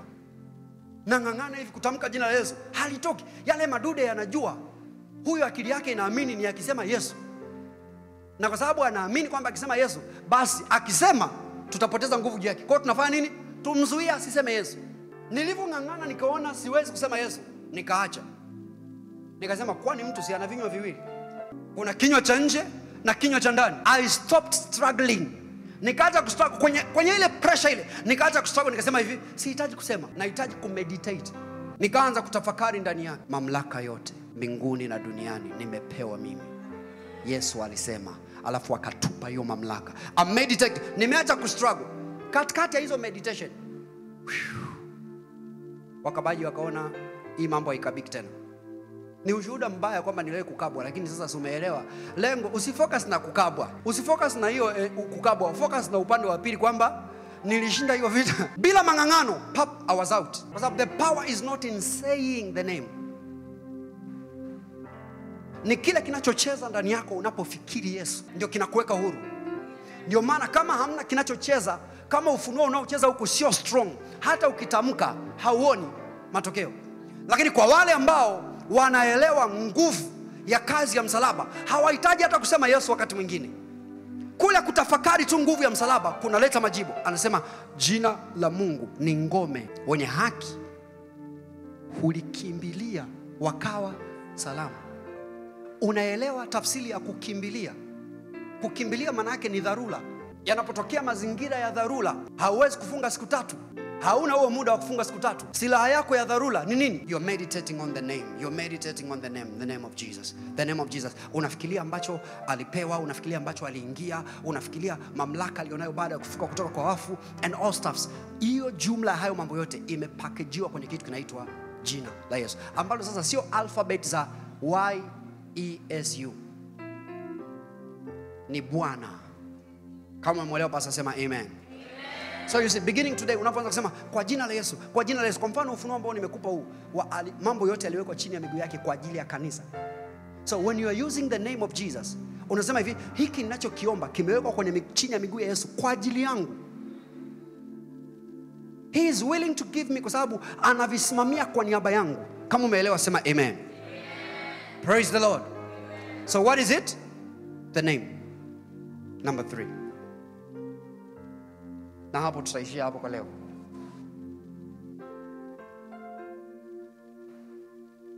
Sema mimi ni kiumbe kipya. I know who I am. I know what I have. I know what I carry. Sema mimi ni kiumbe kipya. Ninajua mimi ni nani. Ninajua nimebeba nini. Ninajua ninaweza kufanya nini. Do you?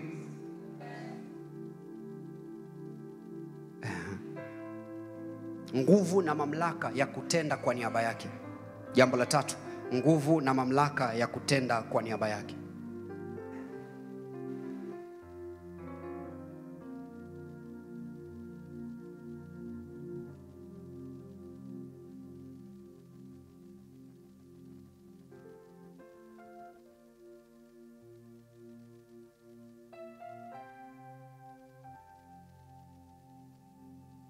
Bwana sifiwe.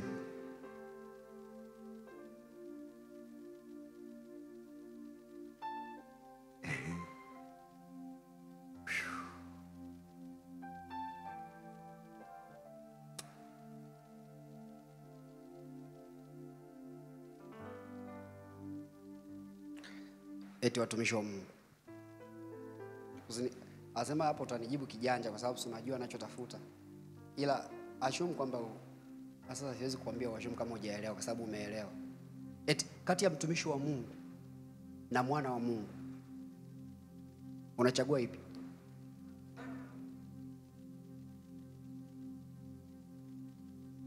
Kama uko kwenye uhitaji sehemu alafu tukokuambia tukuletee mtumishi wa Mungu au tukuletee mwana wa Mungu, utachagua nani aje kukuhudumia? Mnanijibu kisiasa sio? Na mnanijibu kisiasa. But think of it. Kwa kawaida ni kama vile wengi tunaamini kwamba mtumishi wa Mungu ina ujazo kuliko mwana wa Mungu. Mtumishi wa Mungu. Hausikii watu wakisema mwana wa Mungu. Ukiona watu wanatetemeka, wanamtetemekea mtumishi wa Mungu. It's nice. Ninatetemeka mbele zenu watumishi wa Bwana. Sasa, wewe unafanya hivyo mbele za mtumishi wa Mungu? Good.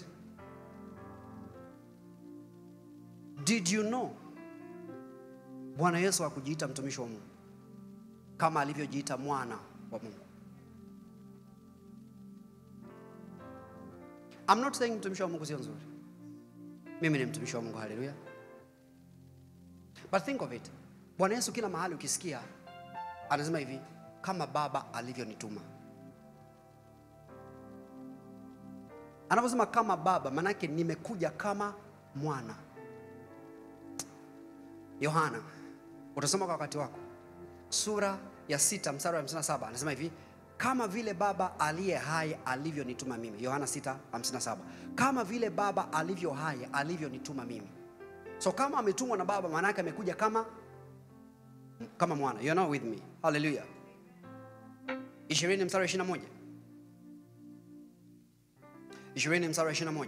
Yohana hiyo anasema, basi Yesu akawaambia tena, amani iwe kwenu. Kama Baba alivyonituma mimi nami nawapeleka ninyi. Kama nani alivyonituma? Kama Baba. Maana yake nimekuja kama mwana, na mimi nawatuma muende kama,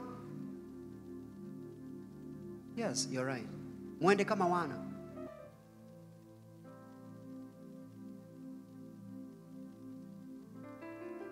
Mathayo 10 mstari wa 40.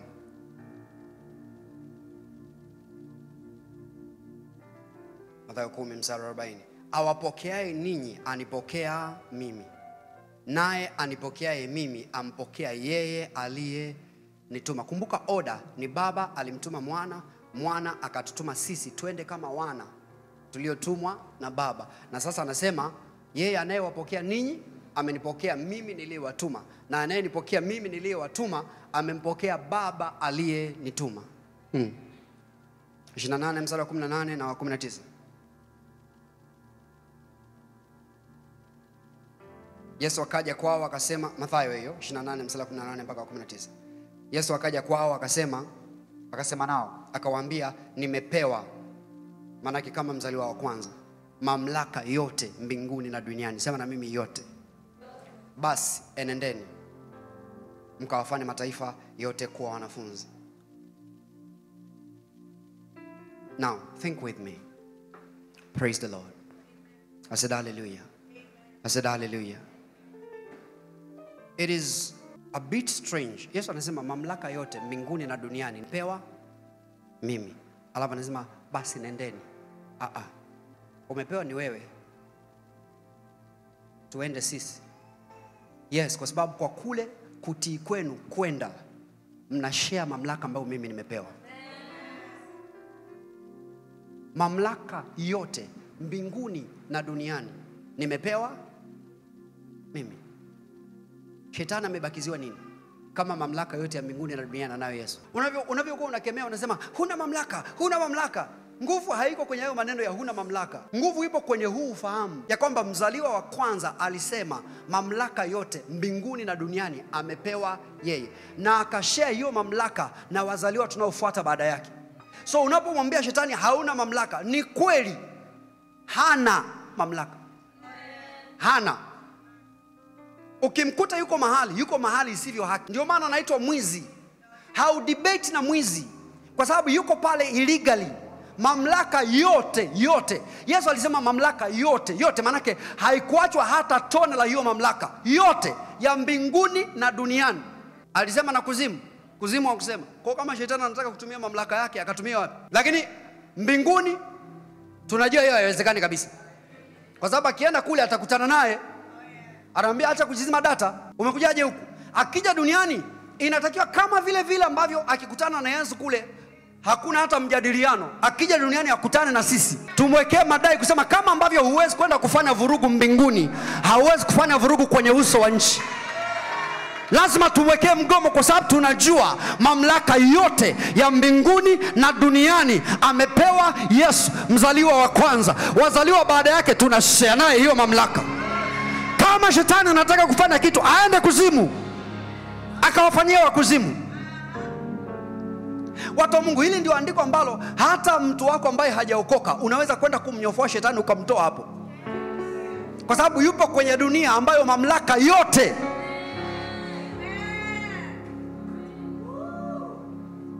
Are you hearing what I'm saying?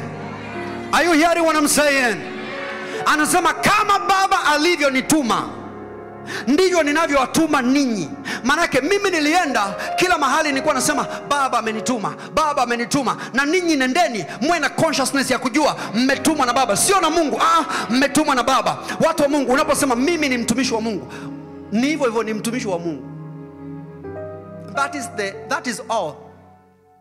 Unaposema mimi ni mwana wa Mungu, hii ni kubwa kuliko mtumishi wa Mungu. Mwana, manake tunaviangalia vitu vya baba yetu. Tuna interest ya wana. Tunapofanya haya mambo tunafanya kama wana wa Mungu, sio kama watumishi peke yake. We are sons in the house. So Yesu anasema hivi, kama mimi nilivyotuma. Haya maneno ni mazito. Anasema kama mimi nilivyotumwa, ninawatuma ninyi. Kama manake kwa mfano ule ule. Tafsiri yake ni kusema hivi, Yesu alichopewa na Baba ili atishe katika uso wa nchi, anasema kama. Neno kama manake analinganisha.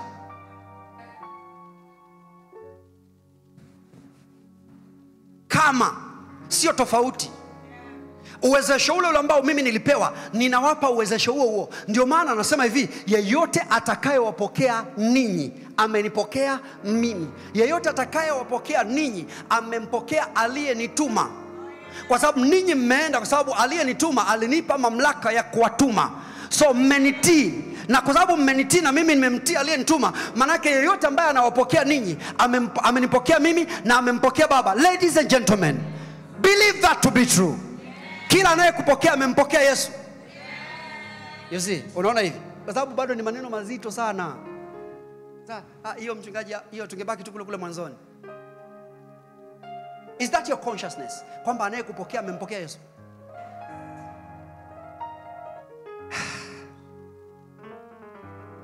Anayekupokea amempokea Yesu. Unajua nimetafakari maneno ni mazito sana. Yesu alisema hivi, Filipo, umekaa na mimi muda wote huu alafu bado unasema nikuoneshe Baba? Ukiniona mimi umemwona Baba. Hii ndio ilikuwa consciousness ya Bwana Yesu. Ukiniona mimi umemwona Baba. Alafu anasema kama yeye alivyotumwa ndivyo alivyotutuma na sisi. Maana tunataka tuanze kubeba hiyo consciousness kwamba mtu akituona sisi amemwona Baba, akitupokea sisi amempokea Baba, akitufungulia mlango amemfungulia Baba mlango, akifanya biashara na sisi amefanya biashara na Baba, akifanya huduma na sisi amefanya huduma na Baba. Kama Yesu alivyotuma ndivyo alivyotutuma na sisi. Na anasema wakiwapokea wamenipokea mimi. Rafiki, ongeza uthubutu kuanzia leo. Ongeza imani kuanzia leo. Ukikutana na watu usifikiri kwamba uko peke yako. Uko na Yesu aliyekutuma, na kwa hivyo uko na Baba aliyemtuma Yesu. Unaposema kwa jina la Yesu, sio Yesu tu anayetokea, ni Baba aliyemtuma Yesu pia anatokea. Akiwapokea yeyote amenipokea mimi, na akinipokea mimi amempokea aliyenituma. Nataka uamini kuanzia leo, you are never alone. Hautawahi kutembea peke yako. Kila utakapoingia Yesu anaingia, kila utakapoingia Baba anaingia.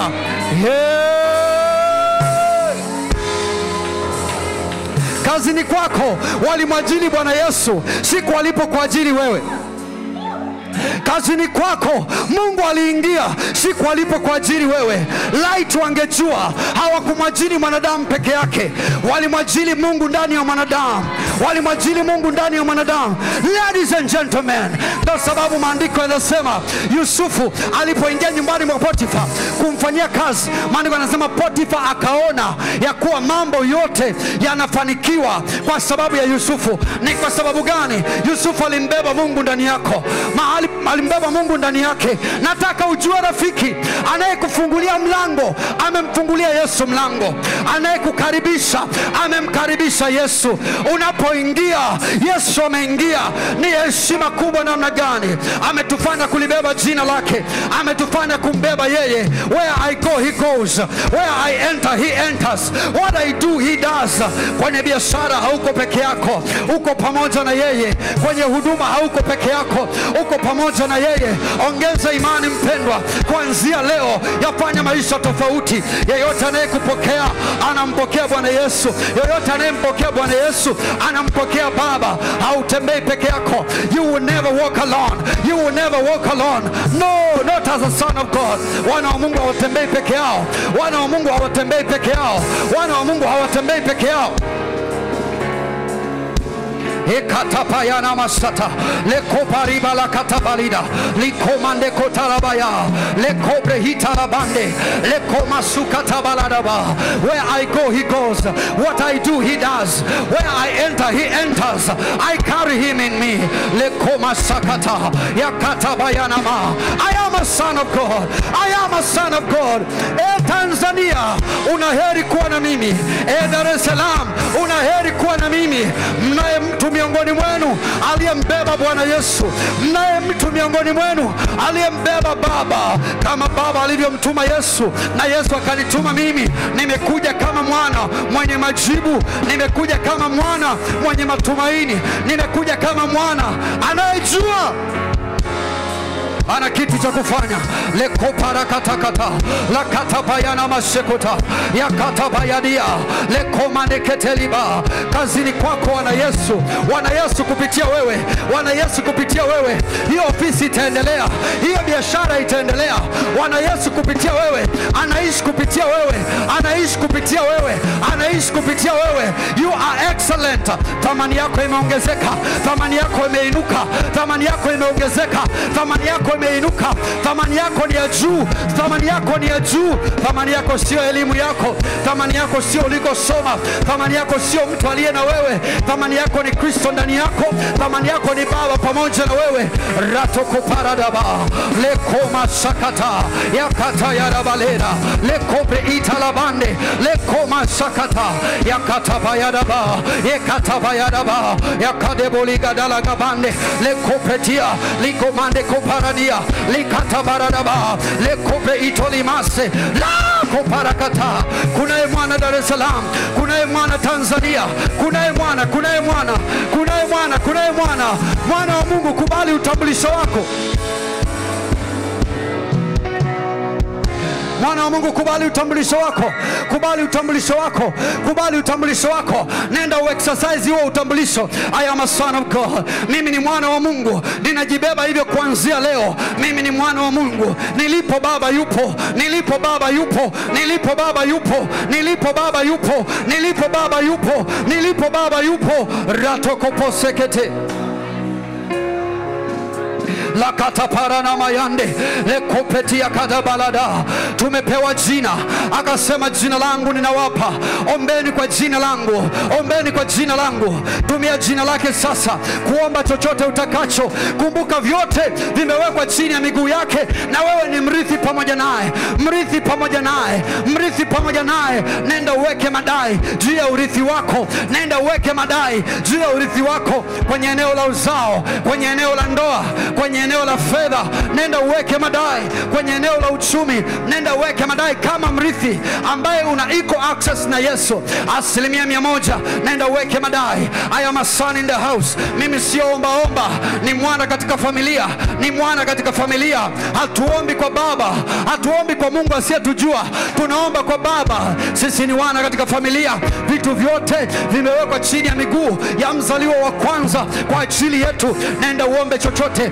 Akasema mtaomba lolote kwa jina langu na Baba atawapa.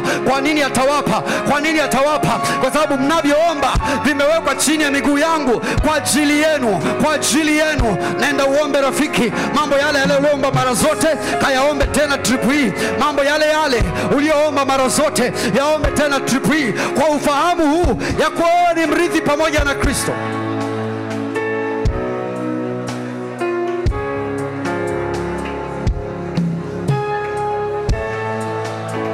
Everybody's praying, everybody's praying. Mrithi pamoja na Kristo. Omba. Ni nini unataka? Ni nini unataka rafiki? Ni nini unataka rafiki? Nenda uweke madai. I will never be poor. Sitawahi kuwa masikini. Haiwezekani mimi kuwa masikini. Urithi nilionao ni mkubwa. Ninarithi pamoja na Kristo. Yote aliyopewa, yote aliyopewa, yote aliyopewa, sio ya kiroho tu, hata ya kimwili. Sio ya kiroho tu, hata ya kimwili. I have all of grace. I have all of anointing. I have all of grace. Ratopa paredea le katabayanama le koparimante korimasata.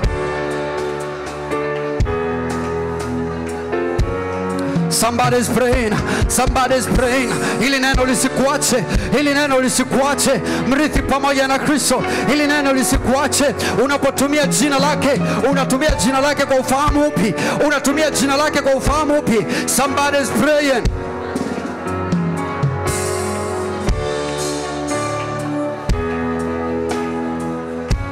Tuendelee na hiyo. There. Just there. Good, good. Continue. Pray, pray, pray, pray. Tayanama shakata bayanama. Mrithi pamoja na Kristo. Mrithi pamoja na Kristo. Mrithi pamoja na Kristo. Usiwe mvivu kuactivate urithi wako. Usiwe mvivu kujiingiza kwenye urithi wako. Ni wako kiuhalali kabisa.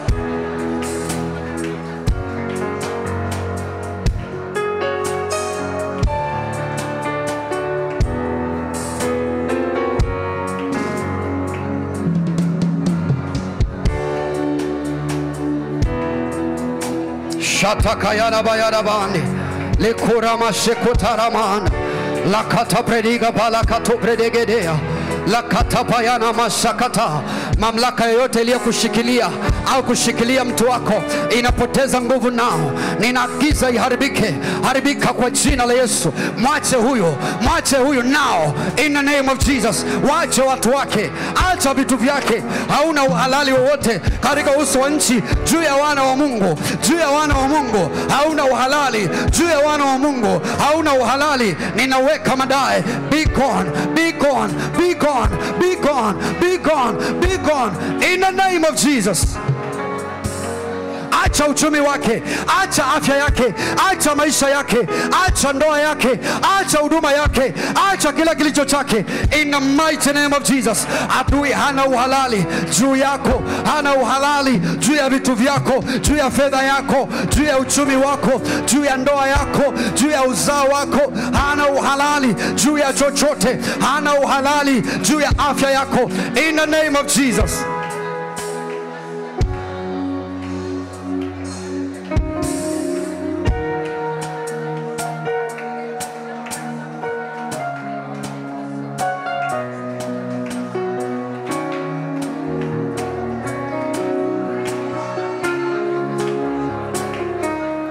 Mrithi pamoja na Kristo. Mrithi pamoja na Kristo. Hiyo biashara ikufungukie. Hiyo biashara ikufungukie. Uanze kuuza like never before. Wateja wamiminikie hapo. Pesa zimiminikie hapo. Wateja wakubwa, wateja wengi, wateja wakubwa, wateja wengi. Kila siku ikuletee wateja. Kila siku ikuletee pesa, ikuletee mali in that business in the name of Jesus. Malango yako yakae wazi daima. Wapate kukuletea mali, wapate kukuletea utajiri, wapate kukuletea fedha. Son of God, mwana wa Mungu, malango yako yako wazi, malango yako yako wazi, malango yako yako wazi. Kazini kwako malango yako yako wazi. You will not be broke, you will not be broke. Hiyo biashara yako itastawi, itaongezeka, itatanuka, itaenda mbele. You are not ordinary, you are anointed, you are graced, you are favored, you are favored.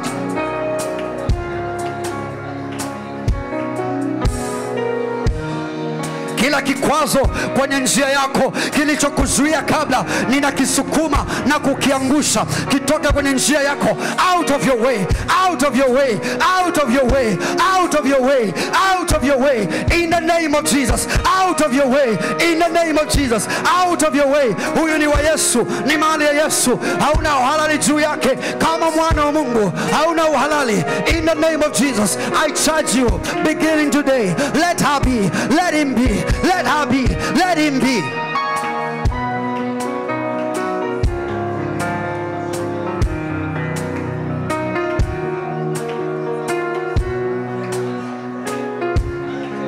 What are you praying tonight?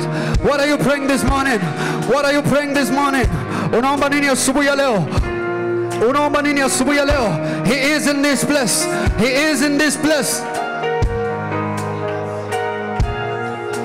wana wa Mungu watufeli, wana wa Mungu watushindwe.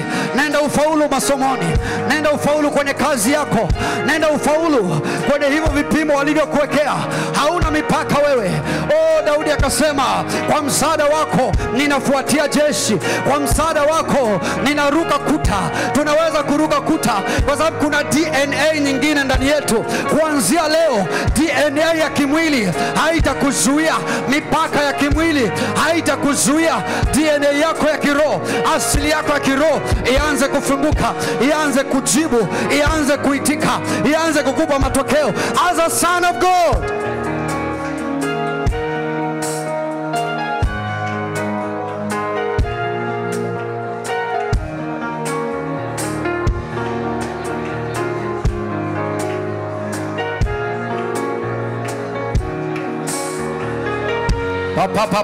Parosekete remonde kori bakata paranania lekota kayana mashakata yakata yaraba yeteketele bashataba la kopara mande kuri bakasakata. Mambo ya ajabu yaanze kutokea kwenye maisha yako, mambo ya ajabu yanayofanana na asili yako mpya ndani ya Kristo yaanze kutokea, mambo ya ajabu yanayofanana na asili yako mpya yaanze kutokea, mambo matukufu, shuhuda za ajabu kwenye maisha yako, matendo makuu ya Mungu kwenye maisha yako. You are a son, you are a son, you are a son, you are a son in the house.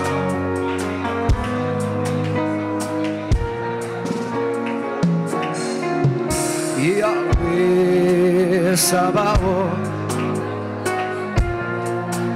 Sabaoth, Yahweh Sabaoth, Yahweh Sabaoth, Yahweh Sabaoth, Yahweh Sabaoth, the Lord of hosts, the King of glory, Yahweh Sabaoth, Yahweh Sabaoth, Yahweh Sabaoth, ay ay ay, Yahweh Sabaoth, Yahweh Sabaoth, Yahweh Sabaoth, Yahweh Sabaoth, Yahweh. Hallelujah. Listen. Bwana anataka ukumbuke kwamba kuanzia leo hautaenda kwa mipaka ya DNA yako ya kimwili. Kila mahali ambapo DNA yako, uwezo wako wa kimwili, asili yako ilikuwa inakuzuia, ume break through katika jina la Yesu. Ume break through katika jina la Yesu. Ume break through katika jina la Yesu. Ume break through katika jina la Yesu. Ume break through katika jina la Yesu. Ume break through katika jina la Yesu. Yaanze kusikika mambo ya kimungu kwako, shuhuda za kimungu kwako, shuhuda za kiwana kwako. In the name of Jesus. In the name of Jesus. You are broken through. You have broken through. Amen. You have broken through. Amen. You have broken through. Amen. You have broken through. Amen. The unlimited you, the unstoppable you, Oh yeah. the unlimited you, Yeah. the unstoppable you, Yeah. unlimited you, Amen. unstoppable you. Amen. I see you rising in the name of Jesus. I see you rising in the name of Jesus. I see you flying with wings like eagles in the name of Jesus.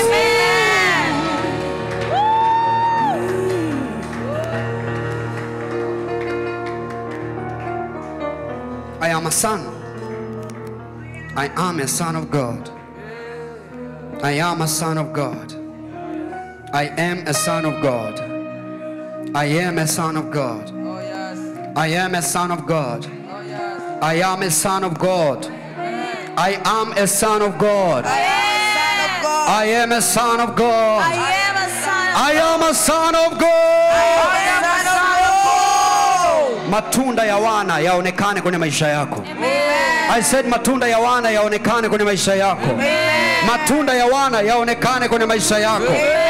In the name of Jesus. Kama unaamini, kelele zako zifanane na imani yako.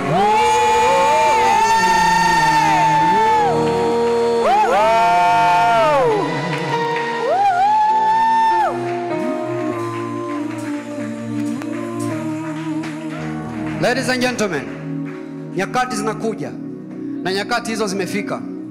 Wakimhitaji Mungu wetu, hawatainua macho mbinguni kumtafuta. Watageuka kutuangalia sisi. Amen. Kwa sababu wana tunafanana na baba yetu. Those days are here. You are a champion. You are a champion of God. You are not weak in this life. Sons are not weak. You can't be a son and be weak at the same time. No. Sema, I know who I am. I know who I am. I am a son. I am a son. Sema, I know who I am. I know who I am. I am a son. I am a son. Geukia rafiki yako mwambie, I am a son. I am a son. Unataka nini? Mwambie unataka nini? Yezi, bado haamini.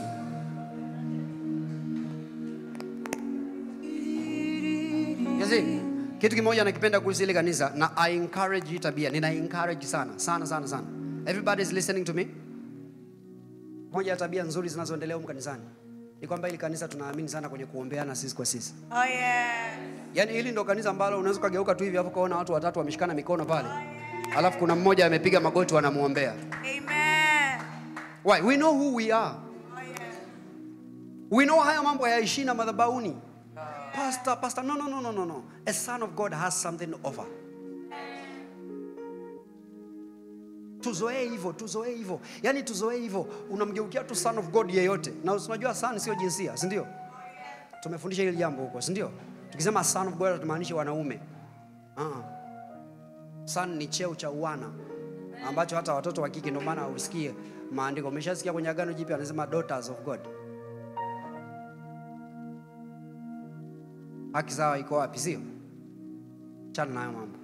So namgeukia son of God mmoja naambia, I'm feeling some type of way. Can you lay hands here?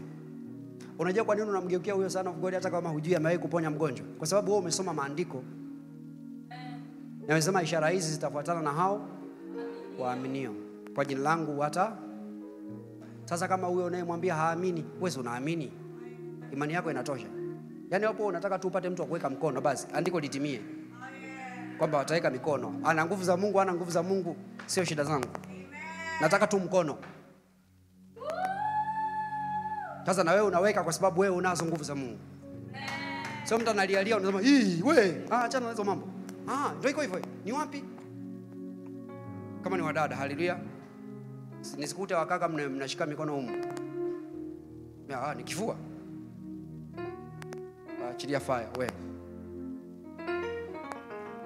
Na wewe mkaka, wewe mdada unaumwa kifua unamgeukia huyo mkaka ndo akuwekee mikono. Hamna wana maombi huko wa dada. Mgeukie sister. Mgeukie sana wa kike. Huyu anaweza hata kukumbatia hivi asikuwekee mikono. Nakwambia by the time tumemaliza hapa you are a free person. You see, jana nilipata maono ya mawazo. Yaani nilikuwa hivi I'm praying kwenye nani yangu. Alafu eti tu nikapata hivi picha kwamba fulani anaumwa. Alafu eti tukakataa. Tukasema no, hata kufa. Tukakataa, yani anakufa kabisa ile tukasema hivi sisi hatutaki afi. Alafu eti tukaanza hivi. Sio kwamba nilikuwa naona zingine, yani hivi tu ni unajua vile unawaza na Roho Mtakatifu, si ndio? Nikasema no, she will not die. Why? Because we don't want her to die. We don't want her to die. So our thing kwamba tunaenda pale kila siku tunaenda pale, anatoka huyu anaingia huyu, anatoka huyu anaingia huyu, anatoka huyu anaingia huyu. Tukasema hivi, yani huyu maadamu tu ametengeneza nafasi ya sisi kumhudumia, atatoka kwenye hiki kitanda. Hakuna namna. Atatoka huyu, haujakaa vizuri, unataka kulala, ukiamka kuna mmoja alikuwa anakusubiri uamke. Yuko pale. In the name of Jesus utaishi, hautakufa. Tuwe wabishi wa imani, tutaona matokeo tunayohitaji. Amen. Because we are sons in the house. Oh yeah. One more time, sons, shout hallelujah. Hallelujah.